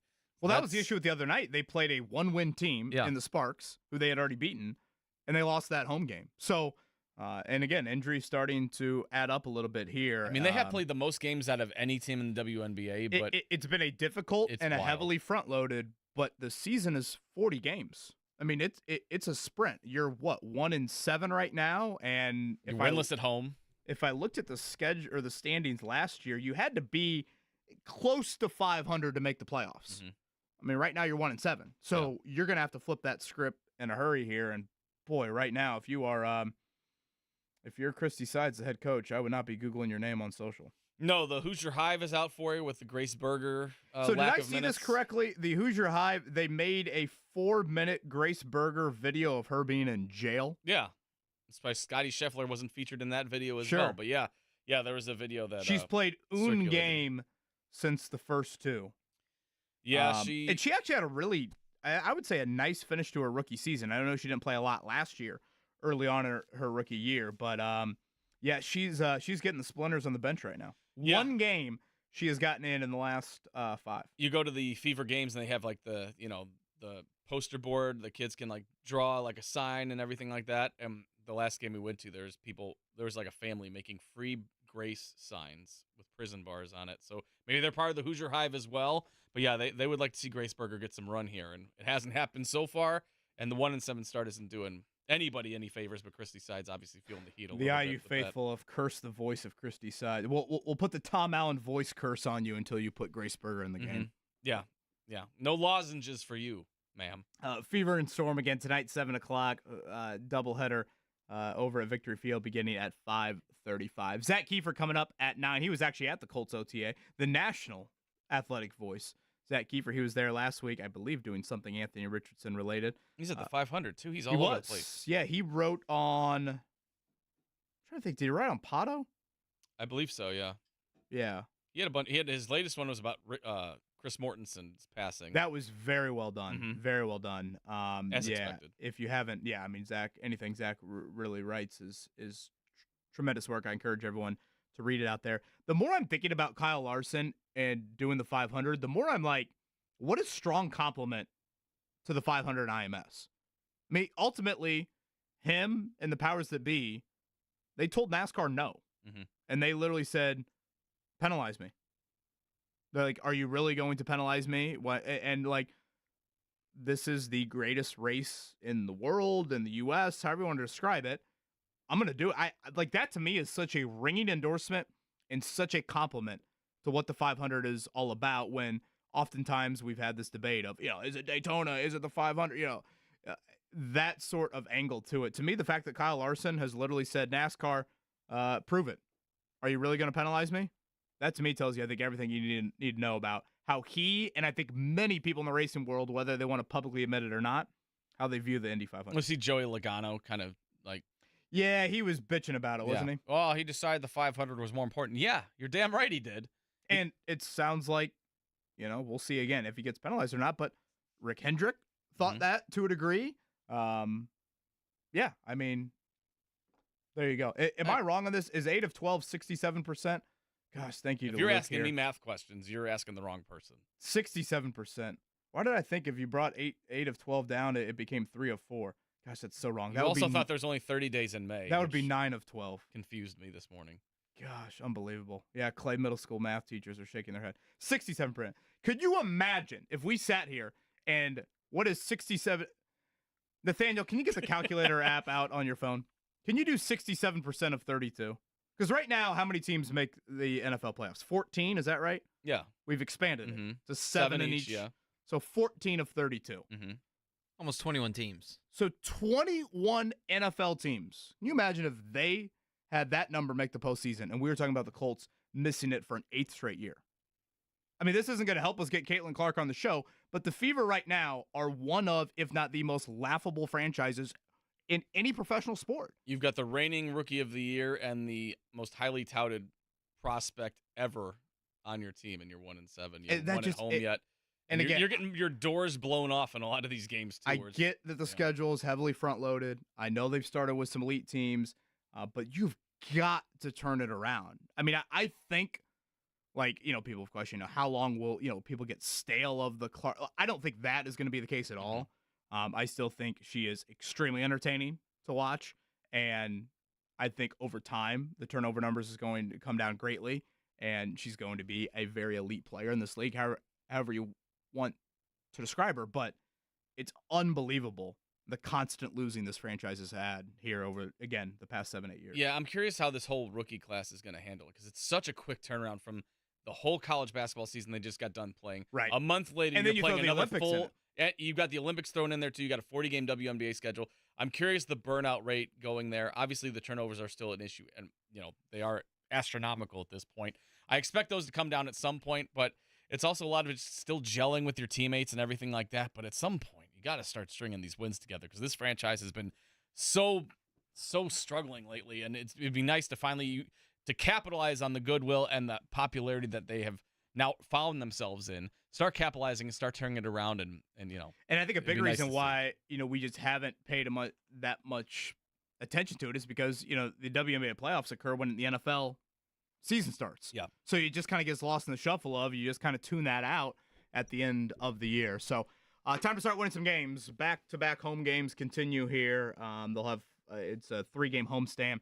Obviously, they lost on Tuesday night, tonight, 7 o'clock, and again coming up Saturday at noon. All right, Scott Agness in about 5. Let's hit a morning check down before that.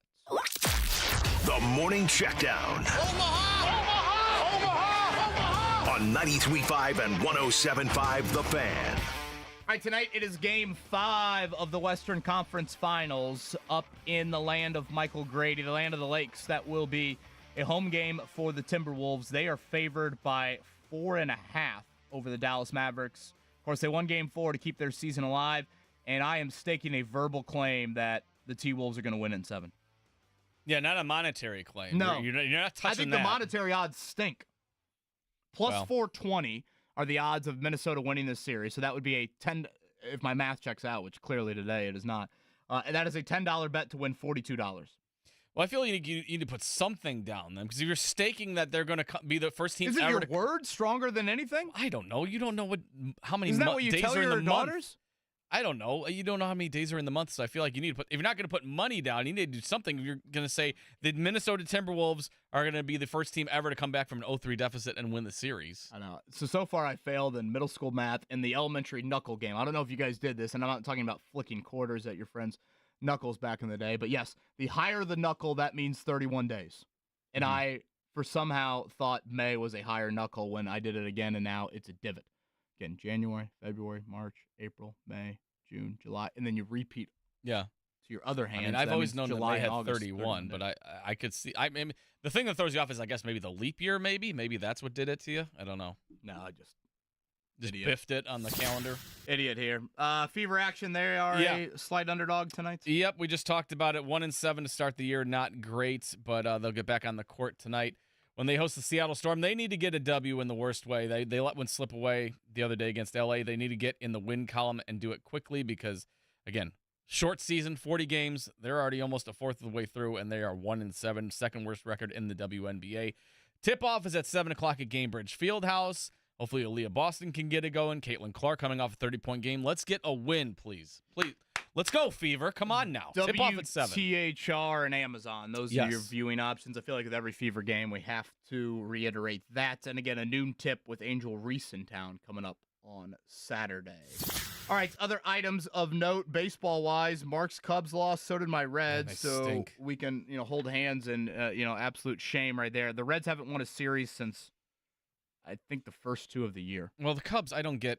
I'm not off the Craig Counsell train. I just don't understand some of his decisions. Like, last Friday, they were supposed to play the Cardinals. The game got rained out, and Shota Imanaga was supposed to pitch. And instead of just pitching him on Saturday, they moved him all the way to last night. So he was off for, 9 days, and he got lit up. It was his worst performance by far. He gave up 7 earned runs. Let's never do that again. Keep him on the 4 or 5 days rest thing. Let's not do 10 days off. I don't know what that was going on, but the Cubs stink, and Shota was never going to keep that .84 ERA going, and it's certainly not that after last night's game. Paul Skeen's very good at baseball. He's very good. Certainly very seen good at that a lot of things so far. Other items of note, Tom Blomqvist, he was out on turn 1 of the Indianapolis 500, and Meyer Shank Racing says you are out for the next 2 races. So Elio, taking off the owner hat, putting the helmet back on. Elio Castroneves going to be in the car at Detroit this weekend and Road America here in a couple of weeks. So again, IndyCar, no rest here in Detroit. That is a noon race, USA and Peacock coming up here Sunday at noon. July is a very, very busy month for IndyCar, but they will have a back-to-back race here. I think it's the first back-to-back race of the year. Yeah, and good, because I think they need to capitalize on that. Because the one thing about the IndyCar schedule, especially starting when it first starts out, it's like you do St. Pete, and then you're off for 3 or 4 weeks, and it's like, well, that kind of defeats the purpose of even running a race then. If you have so much time off, and then you're like, well, I want more IndyCar. Now you don't get it. Now you get back-to-back weeks of it. So hopefully they can capitalize on the big ratings boom that was the Indianapolis 500 this past Sunday. We did not mention this in the opener, but a couple of college basketball notes. Butler gets back Jameel Telford. He withdraws from the NBA draft. That is very important for a Butler team that did have a few subtractions. Posh Alexander, DJ Davis in their backcourt, portaling and off to other places. So Butler will bring back Pierre Brooks, Jameel Telford, 2 very important wings for them. And we did mention this in the first segment, but to go back to it, IU South Carolina. That's going to be a home game at Assembly Hall here from a non-conference standpoint. November 16th coming up this fall. That was announced yesterday. This will not be a home and home. Again, Purdue and Alabama, that was announced earlier this week. That will be a home and home between Matt Painter's bunch and Nate Oates. But IU non-conference schedule last year certainly was lacking in any sort of substance in the win category. This is an opportunity for that. South Carolina, for what it's worth, they were a 6th seed in the tournament last year. They won 28 games. And you watched the college golf last night. Did you see Auburn claim it? I did, yes. Auburn claimed it. Is there anything that says loser mentality more than me watching the college golf national championships? It was a slow sports night. It's all right. You needed something. I can hear Andy cackling riding up I-69 right now, the fact that I was watching the national championships for golf. Yeah, he was texting us a lot last night. I'm like, aren't you driving to Detroit right now? You can take some time off. It's okay. But yeah, you were watching your college golf, and I was like, Auburn over Florida State. That's a nice Citrus Bowl matchup last night, right? It was a very good Citrus Bowl. It was a great match, by the way. It came down to the 5th match there. It was thrilling, per usual. The NCAA's done a great job when it comes to college golf. So, yes, I am a big fan of that. And currently we're on watch of Scotty Scheffler's child and trying to get a onesie to him that says "Daddy is free." Yeah, the charges have been dropped in Louisville. We're gonna have to get that one custom made, I think. What was the other one? I like the other onesie that you mentioned. I just did 9 months on the inside. That was the one, and it's got, like I said, the placard for really the mugshot. It's really good. Yeah, that's 18 one of bucks. those shirts that, like, similar to being at Carb Day last Friday, you see the shirt and then you have to do a double take. Wait, did I read that correctly? Oh, yeah. The Carb Day pictures are outstanding because, again, I saw a Indy 500 couple pics. drunk boyfriend, drunk girlfriend Uh-huh. next to each other holding hands. I saw some other ones related. I can't even say them on air, but yeah, I saw some other ones that were very interesting. It's very, very interesting apparel because my wife would like to bring the girls there, and I'm like, I don't know. We'll see. Practice day. We'll see. Maybe get some like Carb Day. those sunglasses that really black out the sun. Maybe you can Sure. block your vision a little bit. Yeah, That the might ones we be- use for the eclipse. Mm-hmm. Yeah. Yeah, those might be the ones that we have to go to. But on the other side, we will get out of the Indy500picks.com stuff, and we'll get into some Pacers talk. Scott Agness of Fieldhouse Files joins us on the other side. It's the Wake Up Call with KB and Andy. I'm Mark Dykton in for Andy on 93.5, 107.5 The Fan. Tavern Tour 24, brought to you by Evan Williams, continues.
Scott Agness, Fieldhouse Files. You hear him with us weekly, Thursdays at 8:30. Scott, you heard it right there in the rejoiner. Pascal Siakam. First, good morning to you. Secondly, Pascal Siakam, number one on the recruiting efforts of Rick Carlisle. How would they lose Siakam? I guess that's kind of my first question. They can offer him the most money. And by all accounts, they've been very public about their desire to recruit him. I would assume that means they will offer him the most money. So is really the only way they lose him, like Siakam somehow saying, no, I don't want the most money and I want to go somewhere else? To me, it just seems like a no-brainer if you're in the Siakam camp at age 30 wanting one more payday. Yeah, good morning. I mean, to me, the biggest thing here, KB, is if you, for some reason, don't agree entirely on years, right? If the Pacers are willing to go full max, but for 3 years, but for 4 years, that type of thing. Outside of that, the only other thing, if there was a total disagreement with front office, if there was a disconnect, if he didn't like the direction of the franchise or how they were utilizing him or something like that. He was very outspoken. I think especially here in the last year or so, just how his relationship entirely deteriorated up in Toronto. So if something like that would happen, sure. But none of that is expected. But that's how much you can, I think, generally expect for this to happen. Scott Agness, the Fieldhouse Files, joining us on the Payless Liquors Hotline. Scott, you mentioned, obviously, Rick Carlisle saying the number one priority in the offseason was to bring back Siakam, if, in fact, they do that, as you state. What's the second biggest priority for them in the offseason? I think if you're talking free agent needs, I think it's to add defensively, just because it was awful the first couple of months, and then it did get better. But I still think you would really like a 3-and-D type guy. Beyond that, I really think this offseason's about figuring out what Benedict Mathurin is. I think that's a question mark you didn't clarify entirely, especially there in the postseason. And so I think I'm wondering what his development looks like. I'm wondering where he fits in and where in which he can better help this team. We know he can, attack, get down into the paint, get to the free throw line, have success there. But I am really curious about what the last couple of months have been like for him and how he can try to use that as a benefit as much as it was a detriment with that shoulder surgery that ended his season. And Scott Agness, Fieldhouse Files. Scott, if you don't mind, can you maybe try and bump yourself up a little bit on your end audio-wise? If not, we can just head to the phone. We got Scott hooked up via the access here. Again, Fieldhouse Files, where you can find Scott's work. A question that I was asking Mark a little bit earlier in the show, Scott, if the Pacers are going to do something substantial this offseason, non-Siakam division, that would probably mean a trade and involving, some combination of Andrew Nembhard, Benedict Mathurin, and Jarris Walker. If I were to ask you to kind of put your NBA hat on, not necessarily your Pacers hat on, how would you rank the attractiveness of those three around the league? Who would lead the most in return? Nembhard, Mathurin, Walker. How would you rank those three? Yeah, I think I would go back and say I still think Mathurin would. I think Mathurin, Nembhard, Jarris would be the route I would go with that. What about you? Are you different? Scott, we're going to reset phone with you, Wise. We've got some audio issues here with Scott Agness on that end. I know some people have chimed in saying they can barely hear Scott, so apologies on that end. We'll get him here on the phone. I guess to answer his question there, Mark, the Nembhard aspect is interesting to me because, again, for us here watching the Pacers, we're used to him playing next to Tyrese Halliburton, and then he flourished, handling the ball in Game 3 and Game 4. So that's where I guess I'm a bit torn on that answer. I think we got Scott on the phone line here. Yeah, Scott, I don't know if you heard my answer there, but the Nembhard angle, I guess, is where I'm most interested in how the league views him as a whole, because no matter what happens here, he's just not going to be a point guard. Sure, he can help you out in some areas, and if Tyrese is banged up, he can certainly do that, and maybe he controls the ball more with the second unit. But I just feel like, and I'm trying to compare it to NFL terms, but in a way, I go back to the Sabonis, Turner, Halliburton, De'Aaron Fox days, those teams were in a position. The Pacers had a logjam, and the Kings had a logjam. And I almost view Nembhard and Halliburton being a little bit like that. I think Nembhard's a very quality player. But if you can upgrade another position by trading him, I just think that's a conversation that you've got to listen to and potentially sell high on him. Yeah, I was going to say I did have a friend suggest the same thing purely from the notion of sell high. Like, will his stock ever be higher with what he produced in the postseason? And then on top of that, the thought of what more can come from this with him just being in year 2 of his contract, right? So to go back to your question to make sure you heard it correctly, yeah, I said Mathurin, Nembhard, and then Jarris Walker with all that, just because of the potential playmaking. I think Ben has the largest ceiling of all them. At least that's what it feels like, especially if he strings together things, puts together an outside shot, is quicker into his decision-making, takes pride in what he does defensively, and I think that's probably true for Jarris as well. He just needs to kind of gamble less, be more solid, and utilize those instincts to his advantage because he is so quick with it and is such a good passer and has improved on his three-point shooting. But I'm also here, KB, to go back to Nembhard as well. I don't think now is the time to shake that up. I think you'd give it another season. And then the only reason I think you would consider it is if the value is so high and there's too much overlap, then you try to get off that to get that, let's say, that 3-and-D guy that every team covets. The NBA and their contractual stuff confuses the hell out of me, so I ask you these questions. Nembhard is extension eligible this offseason. Is it just a no-brainer for his agent to look at the Pacers and say, hey, extend my client? Like, I don't know. Maybe if they wait, they could get more money. I obviously ask it with a very elementary hat on. Yeah, I believe so, because he'll be entering year 3, but the 4th year of that deal is a team option, and so things get very interesting there because he was the first overall pick really of that second round. He's got a different type of contract than, say, a Jarris Walker, all because of that. And remember, it was first billed when he signed it as the highest paid second round contract for a U.S. born player. With Andrew. So I'm not sure why you would do an extension now. I guess if you don't believe his stock will ever be higher than after this magic run. But I guess I'm not sure. I just think the options could be greater. The potential salary could be greater after this fact, although maybe a contract's better in hand than having to wait another year. That would be maybe Andrew's thinking. He's making $2 million. I mean, in NBA terms, $2 million is me going to the gas station and getting. I love combos. Is me going to the gas station getting combos. Yeah, those are about $450, I think now. By the way, but also, let's say you did extend KB. That doesn't change the $2 million. It just adds to the back end. That's what you're. I feel like suggesting is to renegotiate and extend, like we saw with Miles Turner, which gave him a bump in his current year. And then added new money. An extension would purely add money to additional years. You learn something new every time you talk to Scott Agness on the Payless Liquors hotline. I just learned combos is more expensive than a gallon of gas now. That's crazy to me. Yeah, but I still I still buy them. Scott, one guy I would have loved to have seen get some playoff experience, and I really wish I could have seen how the playoffs would have unfolded with him on the court, was Bennedict Mathurin. He had some very interesting comments in the end-of-season press conferences. What were your biggest takeaways from what he had to say, and how do you think he approaches next season?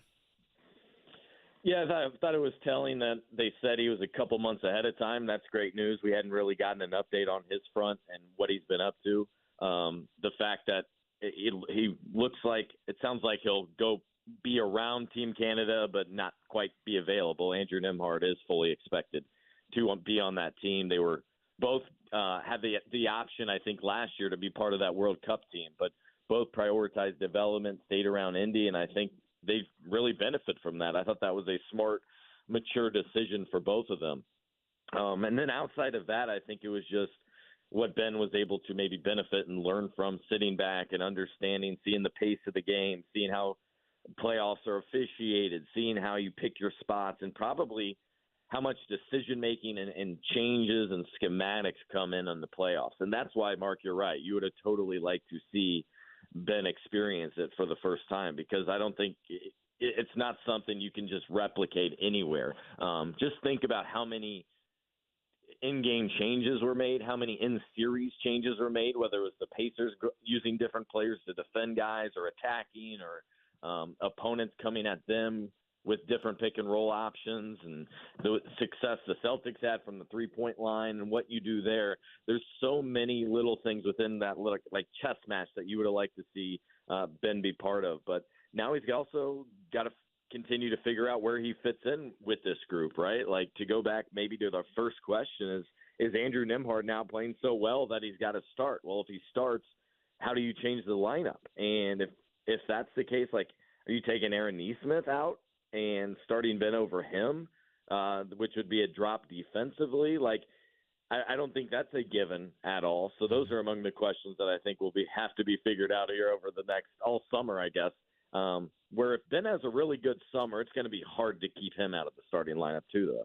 Yeah, it's going to be fascinating because Rick Carlisle said he's going to have to earn his minutes, and he seemed open to that, obviously, and everything. So it'll be very curious how he fits into this rotation, the bench, however he fits on this roster is going to be very fascinating.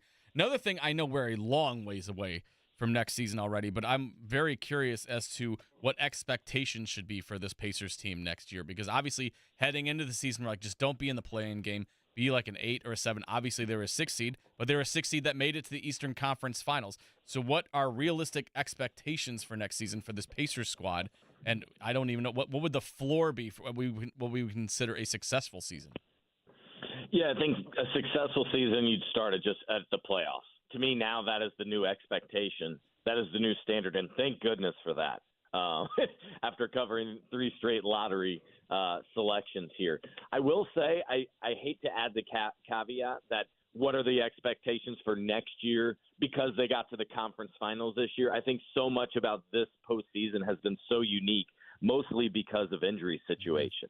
How differently are we talking maybe about this Pacers season if Giannis and Dame and a healthy Chris Middleton are out there entirely, and that's in round 1. So I do preface with that, and I say that too because you look around the East, and there's going to be teams getting much better. Like Cleveland's a wild card here. Like they just fired their coach, which didn't make sense, and have to figure out a future with Donovan Mitchell or not.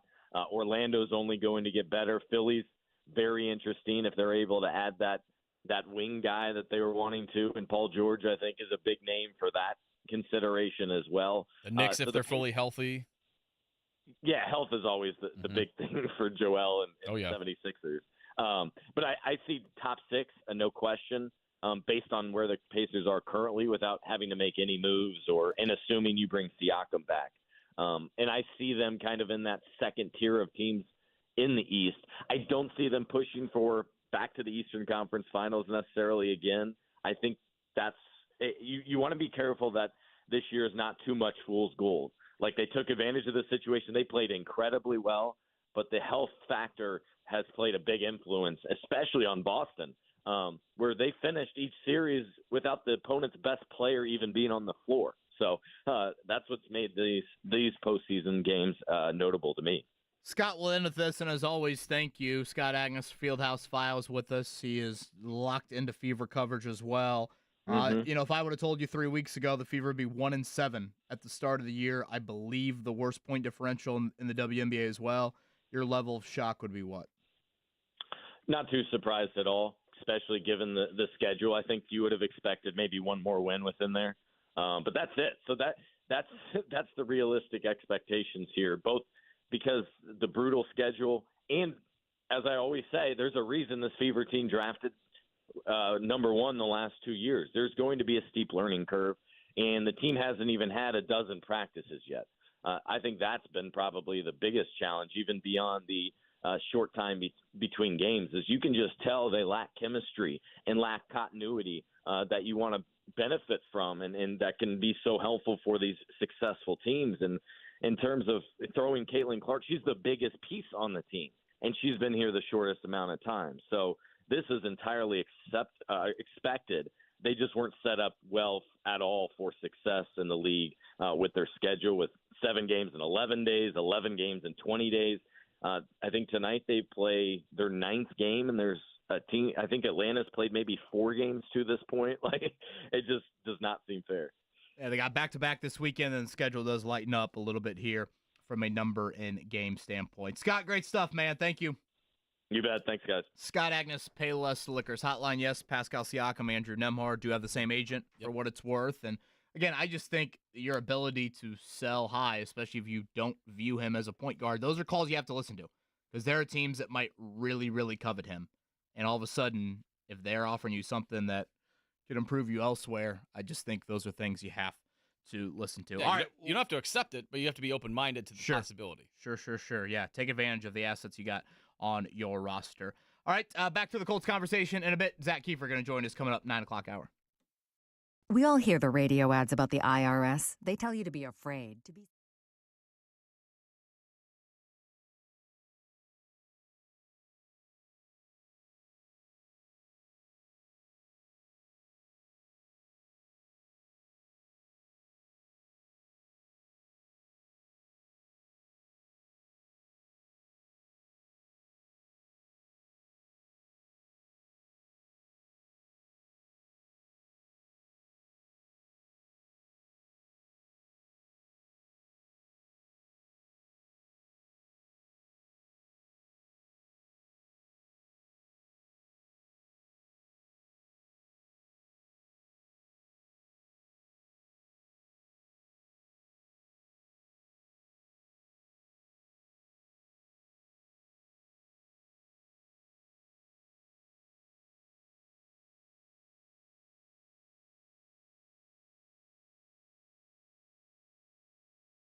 From The Athletic in a few. Mark Dykton, I told Andy Sweeney leading into the 108th running of the Indy 500, I get chills on many occasions pre-race, and I was thrilled to see Doug Bowles and company stuck with the, I would say, all but normal pre-race script on Sunday, and that meant we got the double flyover, which has been, really the norm here over the last couple of years, and the Indianapolis Motor Speedway Twitter account tweeted out, I guess you'd call it an in-plane camera view of both flyovers. If you don't mind, retweet that from our show account right now, Mark. Absolutely bleeping insane. Watching the in-camera look, the in-plane look of both of those flyovers. How close together they are? I'm like, hell, I might need another hair transplant after that just to see how stressed I am watching that. And then the second one. So the first one, they come down the main straight, right? Right at the end of Jordan Sparks hitting the, land of the free note. And then the second one they hit when Jim Cornelison is wrapping up back home again in Indiana. So they kind of bisect, if you will. I think that's the right term. The backstretch. And then they peel off.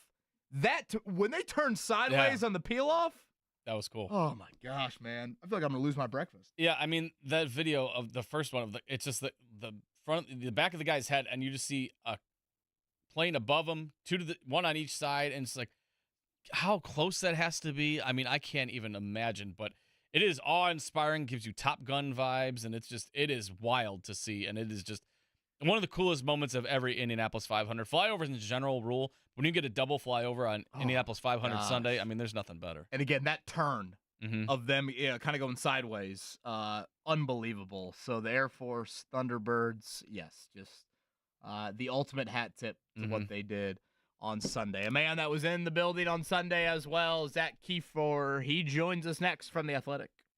Maintain summer road readiness. Your 14.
Mark Dykton alongside myself, Kevin Bowen, here on a Thursday morning. And in true, I guess, fashion of people sitting in that chair, it's usually Jake Query. Mark, do you have pliers over there? Did you break something? Being Tim the Toolman Taylor here, we were at the break, and my leg was resting on my other leg, and I just ripped the headphone jack out of the input, and I completely snapped. So I had to go run and grab pliers real quick. I'd be lying if I said it wasn't my first rodeo running into the tech office to grab tools. Yeah, as you channel your inner Pat Sullivan or whoever on that end, we'll bring on our next guest. He will actually, I got wind of this, that he is in studio with Zak Keefer. I believe he's co-hosting with Jake Query. That would be Zak Keefer. He joins us right now on the Payless Liquors hotline from The Athletic. Zach, I hope you're not getting paid by the word today. Right. Maybe I'll get like 3 lines in during the 3-hour show, but no, I'm happy to help out my pals at 1070 Fan today. Why not? Look at that. Zak Keefer, some co-hosting with Jake Query here coming up at noon. I assume there will be some discussion of your appearance at the 500 on Sunday. I think the answer is no, because traffic was crazy and you can't play with weather fire. But is there anything like you can learn from a dusk race that people absolutely loved that the 500 could duplicate moving forward? Or is this just something, hey, keep it at your normal time, you can't take any chances with weather and then traffic at night? Yeah, I know that if they didn't get all 200 laps and they were going to cut it at 8:15, no questions asked. I know the Speedway is very stubborn about this and other things. We know that. You guys have talked about that. That all being said, man, it was cool. It was really cool to watch the Speedway and the 500 in the evening light, right? And I know the drivers thought that. It just looked cool against the sky. I know the driver said that the race kind of played out a little bit different because of some of the shadows. And I've never really seen that. I mean, practices go to 6 o'clock, and that's it. I've never really seen a race run that late in the day. I thought it was awesome. All I asked for was basically a shootout at the end, and we got that. Look, it's probably not the best thing to do for the Speedway in terms of people are still going to show up when the cannons go off at 6 a.m. And you imagine if you tailgate for that long, 6, 7, 8, 10 hours, I don't know if that's probably the best decision for all the lovely fans that come out to the Speedway every year. But for this particular instance, and now I had a much drier situation during the 4-hour rain delay than a lot of the fans out there. I thought the evening race was awesome. Yeah, they're not paying you enough from noon to 3 today, and they're not paying the Infield Care Center enough to probably, have people start at 6 a.m. and to deal with all of those idiots. Zach, your biggest takeaway from the 500, was it Newgarden's win or Award's heartbreak? It was Award.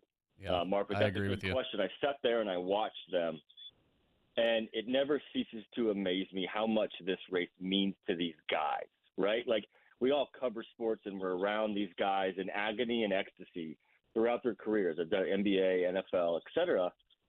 This race always hits different for me. And you watched last year, Newgarden stop on the yard of bricks, climb through the net, run up into the stands, acting like a crazy man because he just won the 500. And this year he did the same thing. And I asked him, like, which one, how was it different and how was it similar? And he said they were both exactly the same because you just don't know if you're ever going to win this race. And then he won it twice.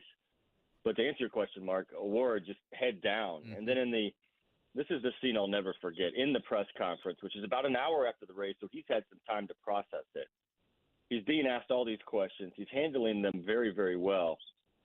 But he can't keep his eyes off this screen that's in front of him. And on that screen is Newgarden drinking milk, celebrating, enjoying his second straight Indy 500 win. And Pat O'Ward just kept saying 2 corners.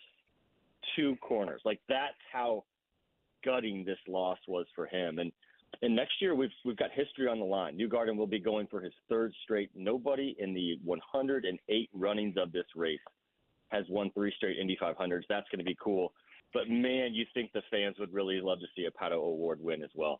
It was wild seeing just the crowd reaction because, like, it was almost like a split. You'd hear the crowd roar for Newgarden, and then the crowd really get going for Pato. I would say easily the cheers are louder for Pato, frankly. And when Newgarden made that final pass, it was like, oh, he was so close. And it was just, I felt for him so bad. It was so gut-wrenching, and you could just see, obviously, it meant the world to him, and he couldn't believe how close he got to just almost winning it. Shout out here to Q. He said, watch out here from a traffic standpoint. Listeners, 465 southbound between Washington Street and South Emerson. There's an accident with some semis involved on that end, so we appreciate that. All right, Zak Keefer from The Athletic with us here, Payless Liquors Hotline. Zach, I don't know how much of a national NFL storyline it is, but obviously with you doing a little bit more national coverage, there was some reports earlier this week that we could get an alteration to the offseason schedule. And as we know it right now, the Colts are wrapping up their 9-week offseason program that starts in mid-April, runs to mid-June. And then you get a month-and-a-half break until training camp. And then obviously training camp begins in late July. The thought is the NFLPA, I believe, is proposing that they would eliminate the spring offseason program and then bump training camp up earlier. I have skepticism with that and guys wanting to start training camp earlier and be in more of the heat of the summer. Do you have any thoughts on potentially eliminating the spring offseason program and having a longer training camp? Yeah, I have a couple thoughts. And I'm really surprised if, in fact, this is heavy support from the NFLPA, from the Players Association. Because I know that I've talked to a lot of guys over the years.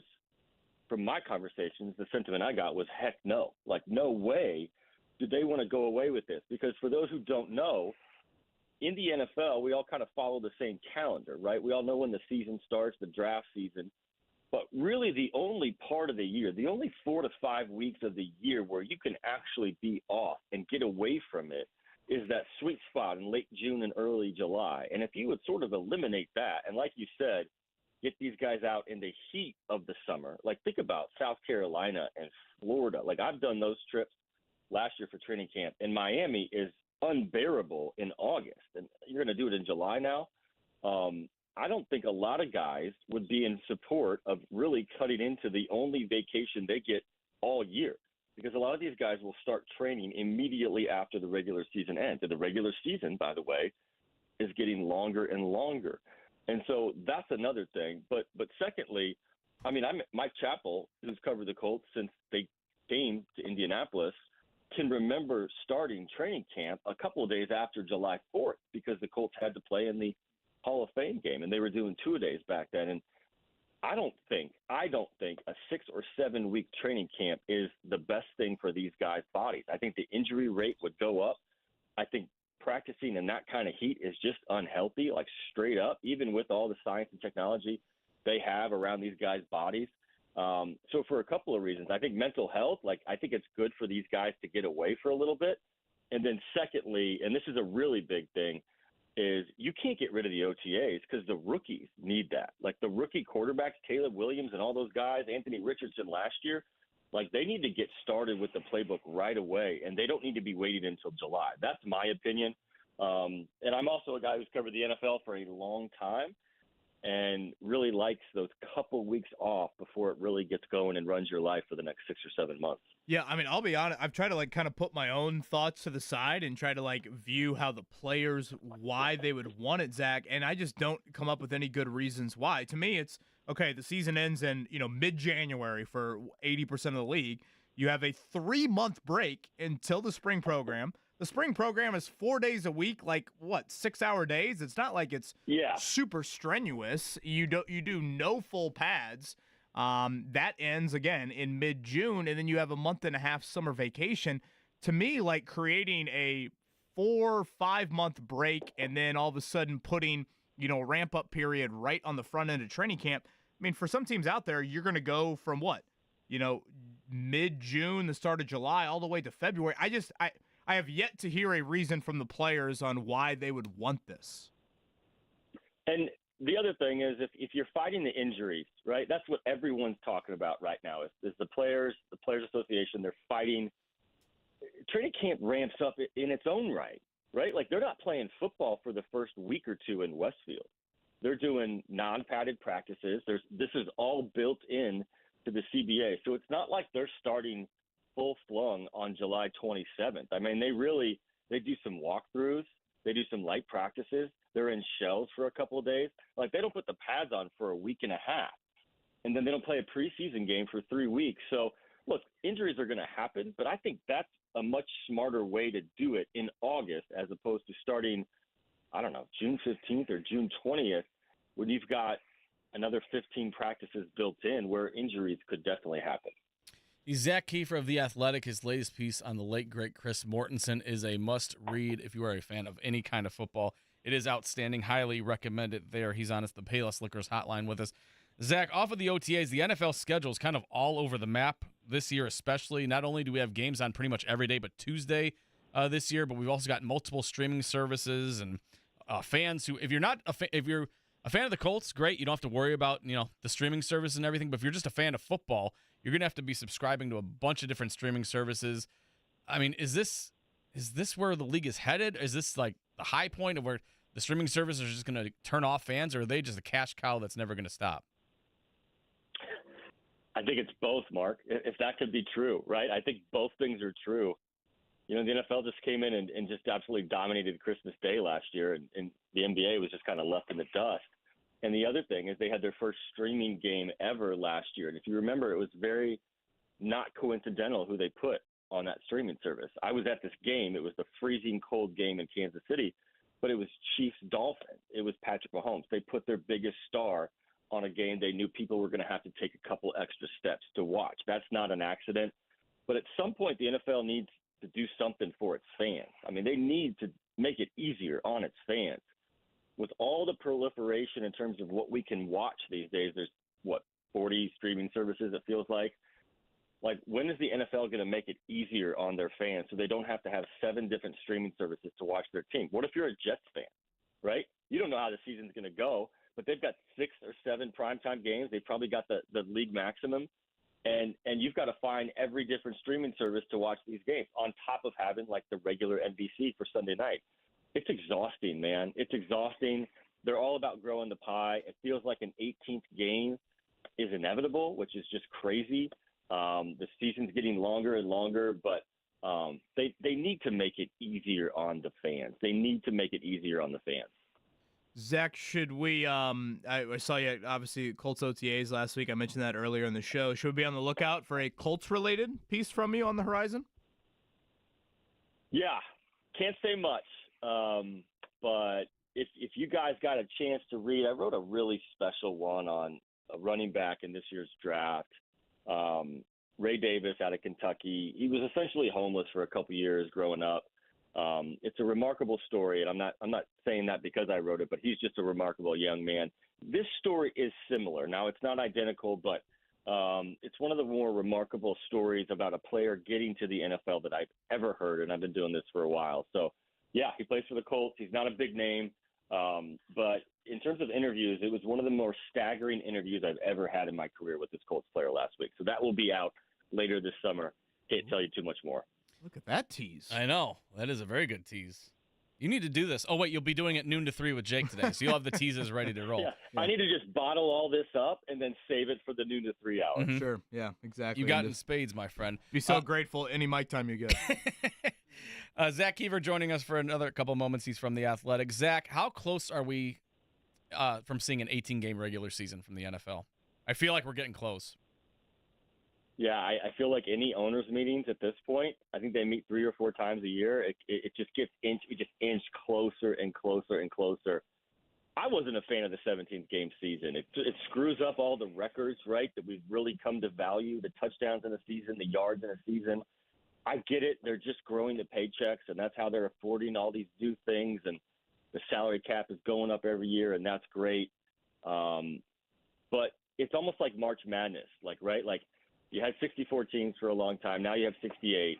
If you go bigger, you just kind of lose what's great about it. And I feel like the NFL has this great thing about it, and it's one of the reasons it's so popular, is because every game matters. Like, every game matters. Every time I would show up to Lucas Oil Stadium to cover a Colts game, that game mattered, except for the back half of the 22 season. We don't need to go back into that one. But that's the great thing, right? The Pacers, you can pay attention for a week. You can zone out. Like, With the NFL, every game carries with it a really big weight, and that's why people tune in every Sunday. And if you spread that out too much, you're going to lose a little bit of that. Now, this league is immensely popular. We know that. It's not going anywhere. But I just feel like, when does it end? Is 18 just a preview of 20 in a couple years? Are we going to have a 23-game NFL season at some point? We need to put the brakes on at some point, and I wouldn't have expanded much more than 17. Yeah, you're going to have start – if you go to 18, you're going to have to implement, like, teams with 2 buys a season. The 2 buys, go the President's Day for the Super Bowl. Basically cancel out the entire preseason at this point, maybe bring it down to 1 game. I mean, it's going to be pretty crazy. Sure.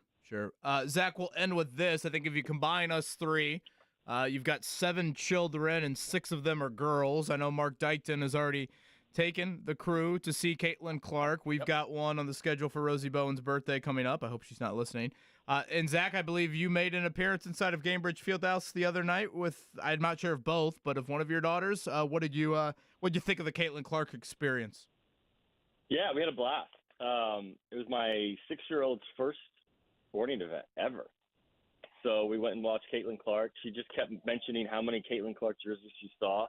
I kind of want to cut the turnovers down, if I'm being honest, as a fan.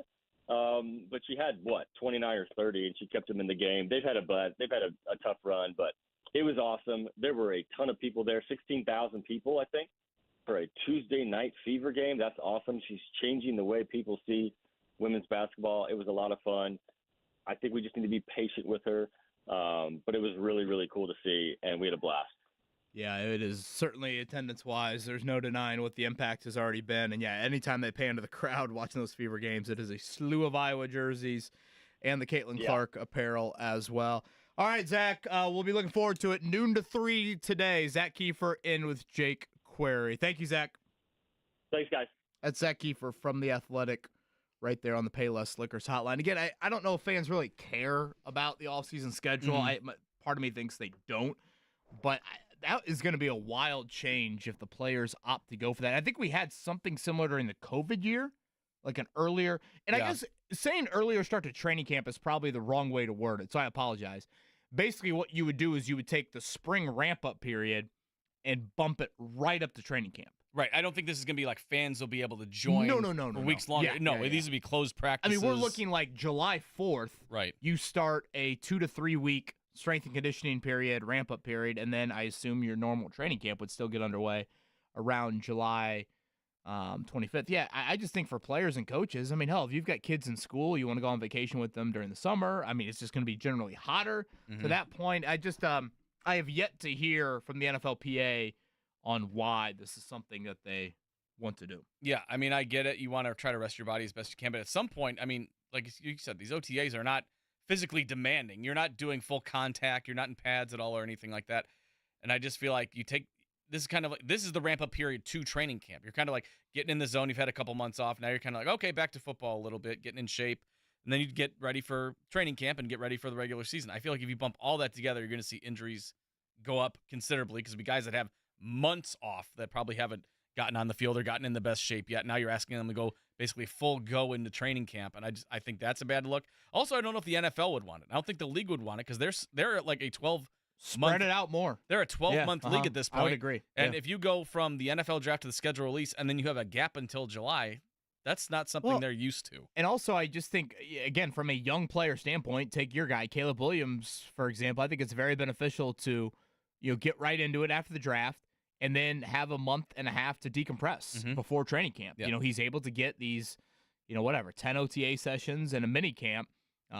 That's key for him. And then now you kind of soak all that in. Again, you recharge the batteries, if you will, and then start the stretch run after that. So, again, nothing final by any means on that, but it sounds like something that could be of debate. And I also think just from a lawyer give and take with how the NFLPA and the owners work, if you're the NFLPA and you're pitching to the owners, that's quite the stance that you want. You want something? Well, now the owners want something. I think the owners would happily say, that's what you want? Yeah. All right, we're going to throw an 18th game on there, or something to that effect from a negotiation standpoint. Pick your doesn't battles. Strike me. Yes, pick your battles is a good way to put it. Does not strike me as the greatest. That seems like something the owners would easily give up. And they're like, okay, fine. That's what you want. You want a bigger cut of this streaming pie that we've got here with all the games all over the streaming services and stuff? Fine. we'll get rid of OTAs. You guys will, play an 18th game, and fine, you get to rest a little longer. That's fine by us. So, yeah, I think that's pick your battles if you're the players. I don't think this is a battle that is worth even fighting for, quite honestly. Shout out to listener Kelly. For those that have not been locked into the show for all 3 hours today. Again, Mark Dykton in for Andy Sweeney here on this Thursday morning. That will be the same for Friday and Monday as well, as Andy is at a music festival in Detroit.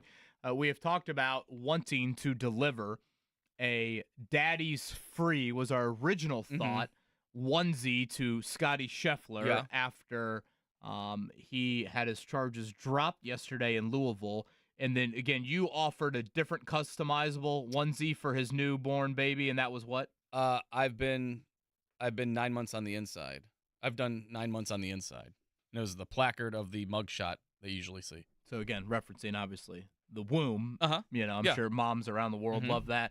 And then also Scotty's time in prison, locked behind bars, Scotty Scheffler. I love how they put him in the jumpsuit, too. Yeah. They couldn't just take the mugshot in his golf attire. No, put this they're on. like, no, we have to go full go here. Yeah. You got felony charges on you, buddy. So listener Kelly chimes in and goes, my wife makes custom apparel. Do you really want a Daddy's Free onesie?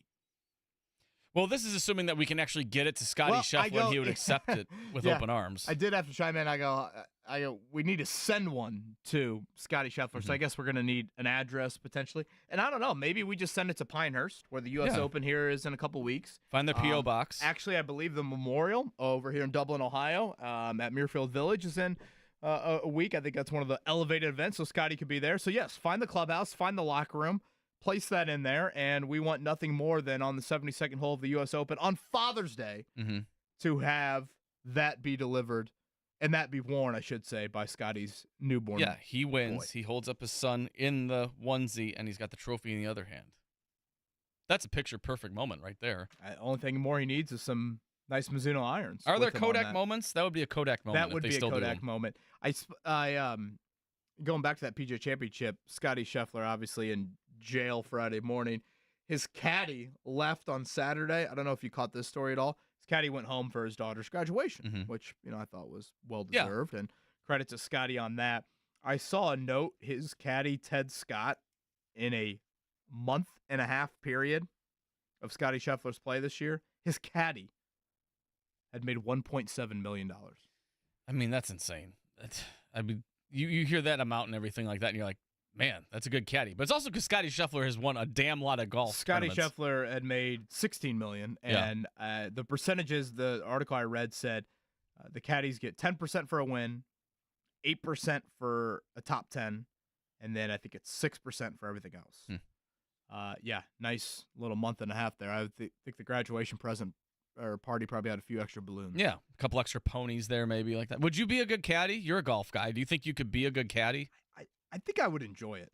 I mean, you know me. I'm a nerd, and I love kind of plotting your way around a golf course, and I love I don't know, just more of the golf IQ isn't the right term, but just making sure that you're thinking your way around it, not just hitting it as hard as you can, going and finding it.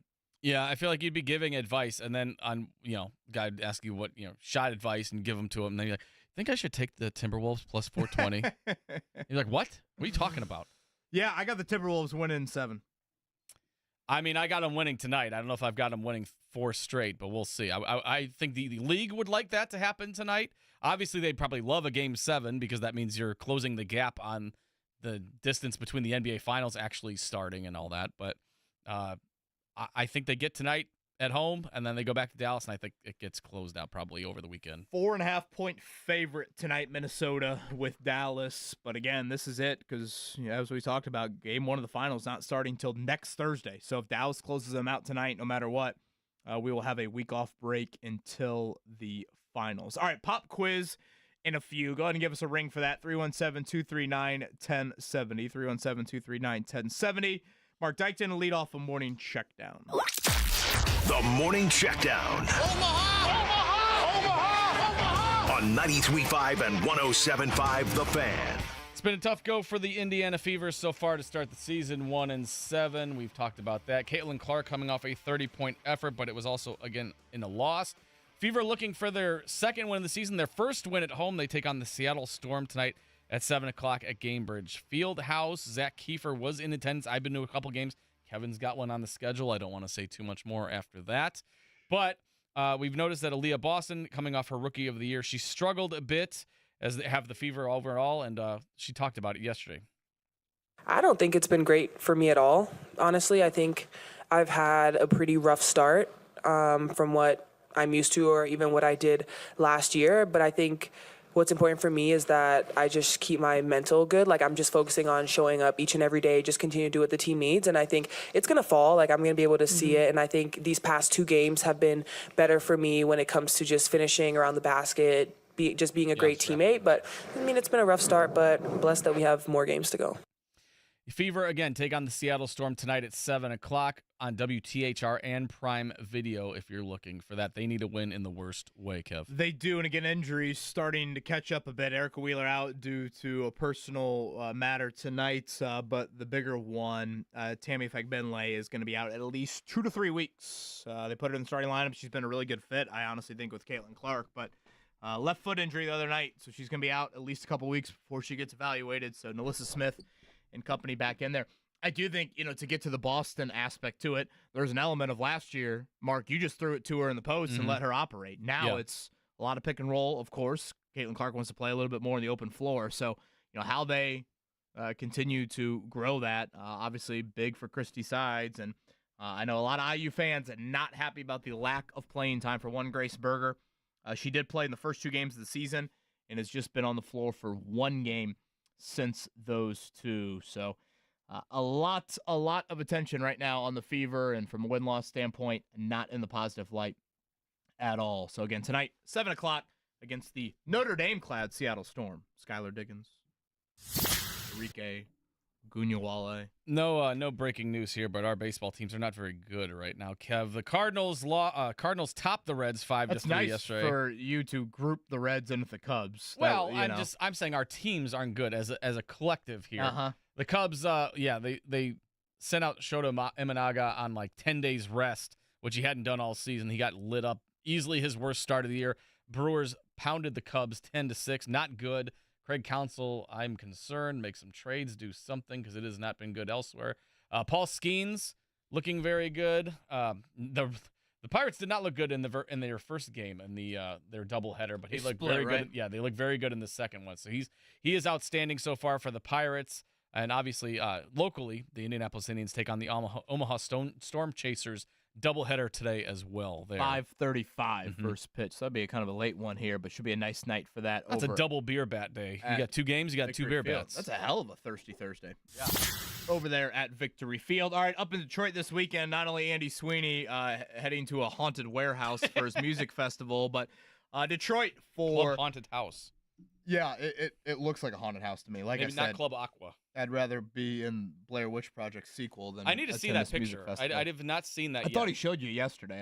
Apologies on my end. I mean, the bands that are on there don't seem like I said, they're not selling out Little Caesars or Ford Field, I don't think. But I'm curious to see what that venue actually looks like, because it looks like it could be at like an Airbnb somewhere, maybe in the woods. News item of note with the Detroit IndyCar race coming up on Sunday at noon. Tom Blomqvist, after crashing out on lap turn of the Indianapolis 500. He's out for the next 2 races. Meyer Shank Racing announced that yesterday, that Elio Castroneves, who is a part owner with Meyer Shank Racing, but not a full-time driver, he's going to be in the car in Detroit, and then Road America coming up here in a few weeks. So interesting note there after Blomqvist, again, the rookie, his first ever oval, crashing out early in that one. Anything else on your end? Not on my end. I think sports Rue-wise, we covered it all right there. So we're good to go. We've got the pop quiz coming up. 317-239-1070 is the number you want to call if you want to participate. It's the wake-up call with KB and Andy or Mark Dykton here on 93.5, 107.5 The Fan. The Indy 1500 Gun and Knife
For the pop quiz, we got some tickets to give away here. We do. You know, it's funny. I was driving by the JW Marriott yesterday, and they were removing the Indy 500 logo off of that building. I think it said "This is May," I believe, on the side, and they were putting up the U.S. Swim Trials logo. And Mark Dykton, that's our prize here for the pop quiz. Yeah, at Lucas Oil Stadium. If you've been by Lucas Oil Stadium, I drive past it every day in and out of work. They have the giant. Have you seen the giant graphic on the side yet of the Olympic trials?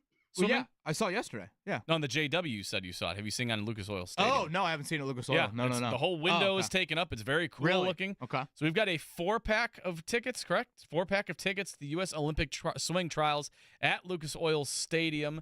We'll be giving away all those the rest of the week, so grand total of today and tomorrow. So you've got 2 days to try to win a 4-pack of tickets to the U.S. Olympic Swimming Trials. That looks like a good time. I'm not going to lie. I want to dive in that pool, quite honestly. Yes, and I honestly want to go. I want to see what this looks like. We're going to have a guest on at some point. The date, I believe, is June 14th or 15th is when it starts. Okay. So we're still just a couple of weeks away from it. But again, the first time we've ever had, a pool in an NFL stadium. So yeah, I believe that's what we're looking at from a date standpoint. Do they have a high dive there? The U.S. Swim Trials. Would you do a high dive? I did it at Forest Park Pool back in the day. Is that the same high dive at the Natatorium? I'm talking like 30 feet in the air or something like that. You going to jump off that thing? God, I'm afraid if I did, I just wouldn't make it back. Yeah. We went to a water park over the other day, and there's a diving board, and my daughters were too. It was like 12-foot pool, and they're like, "You go do it," and I did it, and you didn't do Dad of the year. Like, you didn't do anything. I'm like, what do you mean? I dove in. What did you want? So I was like, they want a cannonball out of you? I did a cannonball. I did a pencil dive. I did a 360. I'm like, what do you kids want here? I'm not Tony Hawk. What do you want here? Triple front flip, of course. Yeah, what are we doing here? I'm like tearing Achilles. June 15th to 23rd. So again, that coming up here 2 weeks from Saturdays when things will begin for that 9-day event. And again, first time ever in an NFL arena. And Mark, I think I've told you this before, and I've even shared it with Andy. I'm excited to. I think throughout June and July, it'd be nice if we found some kind of local guests that are going to the Olympics. Or I shouldn't say guests, local people that are going to the Olympics. Yeah, athletes to have on the show. I love the Olympics. I think it's really cool, the local angle when we can get that. But the U.S. swim trials is, and you could say this probably for every U.S. trial to make the Olympic team.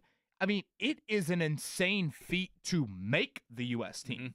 There will be some events, swimming-wise, definitely, some events where literally it's harder to make the U.S. team than it is to finish top 5 at the Olympics or something like that, just based off how, rich our history is in swimming. So a very nerve-wracking 9-day event for a lot of athletes and a lot of families here. So kind of a cool time to have that over at Lucas Oil Stadium. Again, that starts in a couple of weeks. Yeah, I can't wait to start seeing the pictures of what it actually looks like in there. Right, I bet that's gonna be it's been cool. and I've seen a few early shots from Lucas Oil and everything. Yeah, it looks absolutely wild. All right, number 1 through 8 as we give away that 4-pack of tickets here, and we'll do that on the pop quiz. You want me to pick a number? Pick a number. Call our 4. We're gonna 4-pack of tickets so you can call our 4. Nathaniel, who we got? Scott. Scott, what's look up? at that. Scotty does the pop quiz, and Scott is calling in. Hey, Scott. How's it going? Scott, what's your favorite Olympic sport? Actually, I'm kind of interested in seeing how the new one's going to go. Breaking. Breakdancing? So breakdancing is real, right? It's an Olympic sport. Did you have a cardboard back in the day, and were you doing some breakdancing yourself, Scott? I did have a double tape boombox. Look, come on now. Look Rocking at the this. DMC and all that stuff. So along with breaking, we have, and again, it's called breaking. Yeah. The sport. We have sport climbing, skateboarding, and surfing all in the Olympics here. Surfing. In Paris. I'm with you, Scotty. Yeah, that's going to be fascinating. Are we done with baseball in the Olympics? Scott, do you know? I think it might be coming back for L.A. in 2028? L.A., yeah. Yeah, interesting here. We get it might be a sport of selection. Sure. Based on location, so yeah. You get some Olympic tag going or something like that, or flashlight tag, cops and robbers. Mark here wants, yeah. I want Olympic sports that I can participate Mark wants in. paintballing here. I think the Colts, Steal the bacon. Yeah. I think that kick the can here, or any other night games we can throw into the Olympics. Scott, congrats on the 4-pack. I don't know. The quiz seems somewhat doable. Granted, oftentimes I say that, and it doesn't go according to plan. Mark Dykton, go ahead and throw number 1. Scott's yeah, you get the 4-pack of tickets, but you can see if you get the Jiffy Lube oil change here. There you go, Scott. Name one of the 4 teams still playing in the NHL Stanley Cup playoffs. One of the 4. I don't think I can give you any hints, really. Not the Rangers. Huh? Rangers lost, I thought. Actually, yeah, just go with the Rangers. I don't think that series is over. They just lost. Boy, Never mind. It was a battle with yourself there. Sounded like a 7th grade relationship between Mark Dykton and Scott right there, and the hints and the clues and what we were going on here. Might as well slid the paper that says, do you like me, yes or no, circle 1. Yeah. Pass your notes. Celtics going to go for their 18th NBA title, Scott, when they face either Dallas or Minnesota next week. Boston is currently tied with the Lakers for the most championships in NBA history. Which franchise has the 3rd most NBA titles? Bulls, Warriors, Spurs, Sixers. Bulls have 6. Warriors have 6 all time.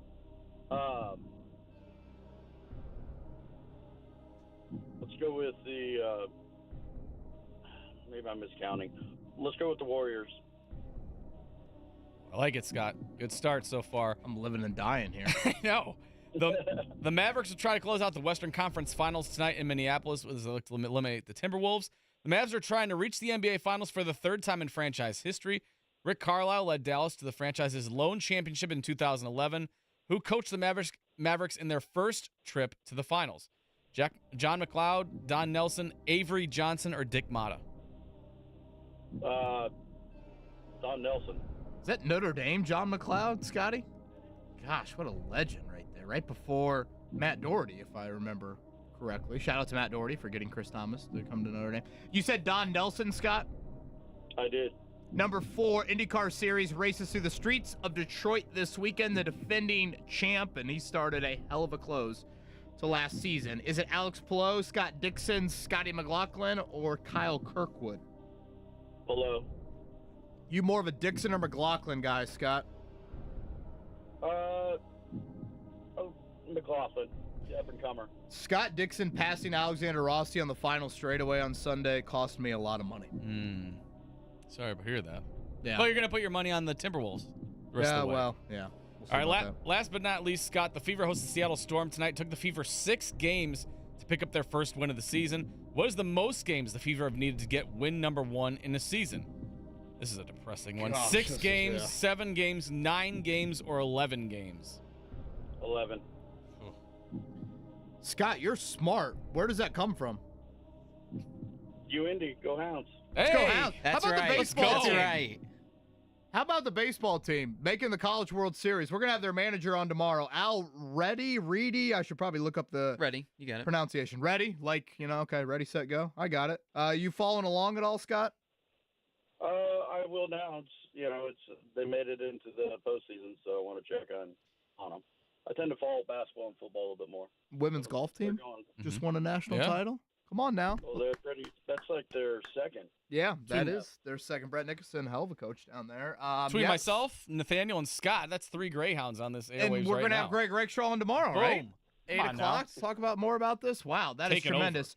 Mark Dykton, that was an almost. That was an almost. There was a solid start. Scott questioned himself at first, but New York Rangers, yes, they are one of the 4 teams remaining in the Stanley Cup playoffs, joining the Florida Panthers, the Dallas Stars, and Edmonton Oilers in the NHL playoffs. Question 2, he also got right. The Warriors have 7 again. An inner battle with Scotty, but he held on and he stuck with the Warriors, and that was the correct answer. First he said Warriors 5, yes. And then all of a sudden I admitted that he miscounted. Maybe he was Googling that. He also got question 4 right. He said Alex Palou, correct. And then question 5, also correct. 11 games it took the Fever in 2018. That is depressing that it took that long, but yes. So 4 out of 5. He did slip up, though, and that would be question 3.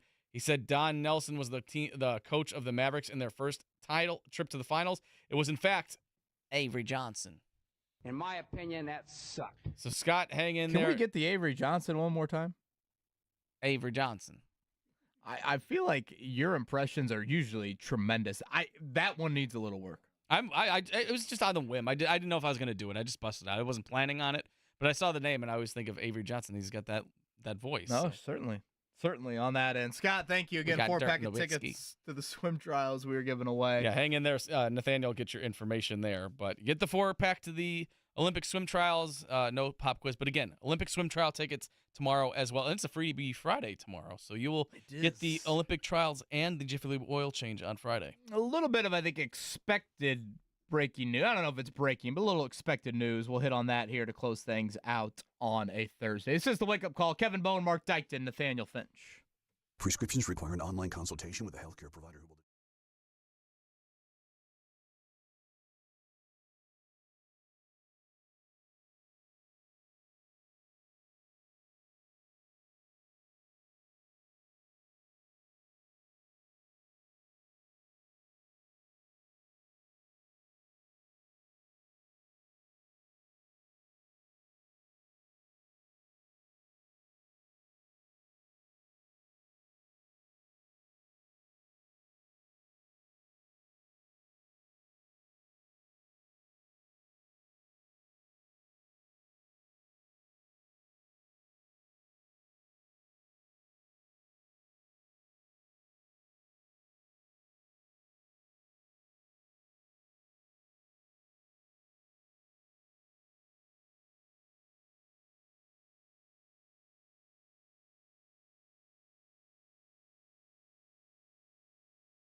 Last segment of the show, we had a pretty interesting show. We learned how many days are in the month of May. We've gone over Scotty Scheffler onesies for jail. We did, what else did we do? You looked at the odds of the Minnesota Timberwolves. I got the T-Wolves in 7. Yeah, so you're hoping for a historic comeback here. As soon as you say hope, it means that I don't have any conviction on it. Well, you're not putting any money on it, so you are. I'm a man of my word. Well, we'll see what happens. I think they get tonight. That's I some think profound the rest American of the way might be a little history different. comment. You know how strong your word is. Your word means more. I don't know. Does a word mean more than $1? Probably not. I don't know. Speaking of dollars, did you see this? No. Sham Charania from The Athletic will probably expand a little bit more on it tomorrow. And again, I think this is expected breaking news, if you will. But Sham saying, I'm told there's mutual interest, the key there, between the Pacers and Pascal Siakam and getting a deal done this offseason. And the Pacers understand it'll take a max level type contract to keep the forward who will be an unrestricted free agent. I believe yesterday we mentioned 5 years, $241 million for Pascal Siakam. That's a large amount of money, Mark Dykton. It's a large amount. A large amount of money, but not an unexpected amount of money. I think the Pacers knew when they pulled the trigger on the trade what exactly that was going to entail as far as keeping him long-term with the Pacers. So I think they are more than comfortable with the financial situation that's going to come with that. And I think it's a matter of time at this point. I don't think it's going to be an issue going forward. I think Pascal Siakam and the Pacers have mutual interest of keeping him around. If there is a hiccup at any point, I think that would be pretty interesting and something I don't see coming. I think he's coming back. I think that is a storyline that is going to resolve itself rather quickly because they've already had talks, I believe, as the playoffs were going on. So we'll see how long it takes for that to happen. I think the negotiation for a lot of that can begin coming up after the finals ends. I believe that is when the timeline can kind of ramp up for that. Yeah, so again, a 5-year max is the thought process on that end for Pascal Siakam. I'd be remiss if we didn't mention this as well, and it's just, frankly, it's a tragic story. Earlier this week, I would say someone that if you have ever attended a Indianapolis Indians game, Indy 11 game, or Indy 11 match, I should say, or an Indy Fuel game, you'll have seen and felt the energy of one Scott Allen on the mic at those respective events, whether it's MC, whether it's a PA voice. He's worn a lot of different hats for, when you think about those sports franchises, Mark, they're so fan-friendly, and the game experience is so much and really pivotal to creating a crowd, really. And sadly, Scott was involved in an automobile accident, I believe over in Illinois, if I'm not mistaken, earlier this week, and lost his life. And just an awful story on that end. And Mark, I know as my family and your family certainly frequently visits those different venues and those different teams. I think if you're unfamiliar who Scott is, you just Google him, and that picture shows up, and I can immediately hear his voice and feel his energy. For some reason, the Fuel games maybe stand out to me the most of kind of when I felt that. So just thoughts with everybody in those franchises, certainly his own family. Just an awful, awful story. Yeah, he was a staple of like every Indians game that we always went to, like for years and years, even before Ashley and I had kids. He was there doing the emceeing and stuff like that. Only 59 years old, so very, very young and all that stuff. But he was a staple as much as the Indianapolis Indians were to my summer enjoyment and everything. So he is going to be greatly missed. Again, the name maybe didn't recognize right away, but you knew the voice. As soon as he was on the mic, you knew the voice and the in-game you felt entertainment. The energy. Yeah, you felt the energy. You knew the in-game entertainment was always going to be top-notch. So that was one of the more depressing stories I've seen in a long time, seeing that he passed away in an automobile accident on Monday. And I believe he's over in Illinois he was getting ready to start a new job. So absolutely awful on that end. Again, we will see several, or I should say the Indians will be, back in action tonight again, 5:35 first pitch will be a doubleheader over there. Again, the Fever at 7 o'clock. That is WTHR and Amazon Prime for those games. So a couple of local action here tonight from a doubleheader standpoint. 8:30 is that Western Conference final game, Game 5 for that one. Minnesota 4.5-point favorite. Yeah, you said basically tell everyone to put their mortgage on the Timberwolves is what you've been saying. This history is happening. Now you're taking words out of putting words in my mouth. History is happening. Yeah. Kevin Bowen. Is it crazy? Your lips to God's ears. I know. I kind of broke this down earlier, and obviously the fact that no one's ever done it. Clearly, it's not very easy to do. But 60 never beat a 1 before. Right. Until, it is crazy we haven't had an injury though. Go against a team up 3-0. Yeah. And again, it's the Minnesota having the home court. Because to me, it's okay, they just won Game 4 in Dallas. Now they get Game 5 at home. Theoretically, you protect home floor, which I get they haven't done in this series. Now it's 3-2. And now Dallas has got the piano on its back. And, Luka and Kyrie are so dynamic, it's probably a stupid bet that both of them, have an off game or, I don't know, as Anthony Edwards and Jaden McDaniels found something here in these matchups. But it's just wild to me that we have not seen it. Last year we saw Boston take Miami to Game 7, but still Miami pulled it out there. It's just crazy we haven't seen it happen. Yeah, I know. I would like to see it tonight. You would like to see it. The NBA itself would probably like to see it stretch out the start of the gap between the NBA Finals starting next Thursday. So it'll be pretty interesting to see. I think they get it tonight. I don't know if I'm going to say that they're going to win 4 in a row, but they at least get through tonight, I think. I will be out at the Colts complex later today. Again, Colts OTA number 2. So we'll recap a lot of that on our show tomorrow. I'll have an article up on 1075thefan.com. Anything for the Dykton family tonight? Not tonight. Tomorrow, the preschooler graduates from preschool, so she'll be moving on to kindergarten. You need to bring the tissues. Yeah, I know. I'm sure they'll have a song or two, and they'll be dressed all cute and everything like that, so that'll be fun. That's on the docket tomorrow. So, thank you to Scott Agness. Thank you to Zak Keefer, Nathaniel Finch. Thank you on the 1s and 2s. Mark Dykton, myself, Kevin Bowen signing off. It'll be us 3 tomorrow and Monday. Everybody enjoy this Thursday. It started with the in-season tournament.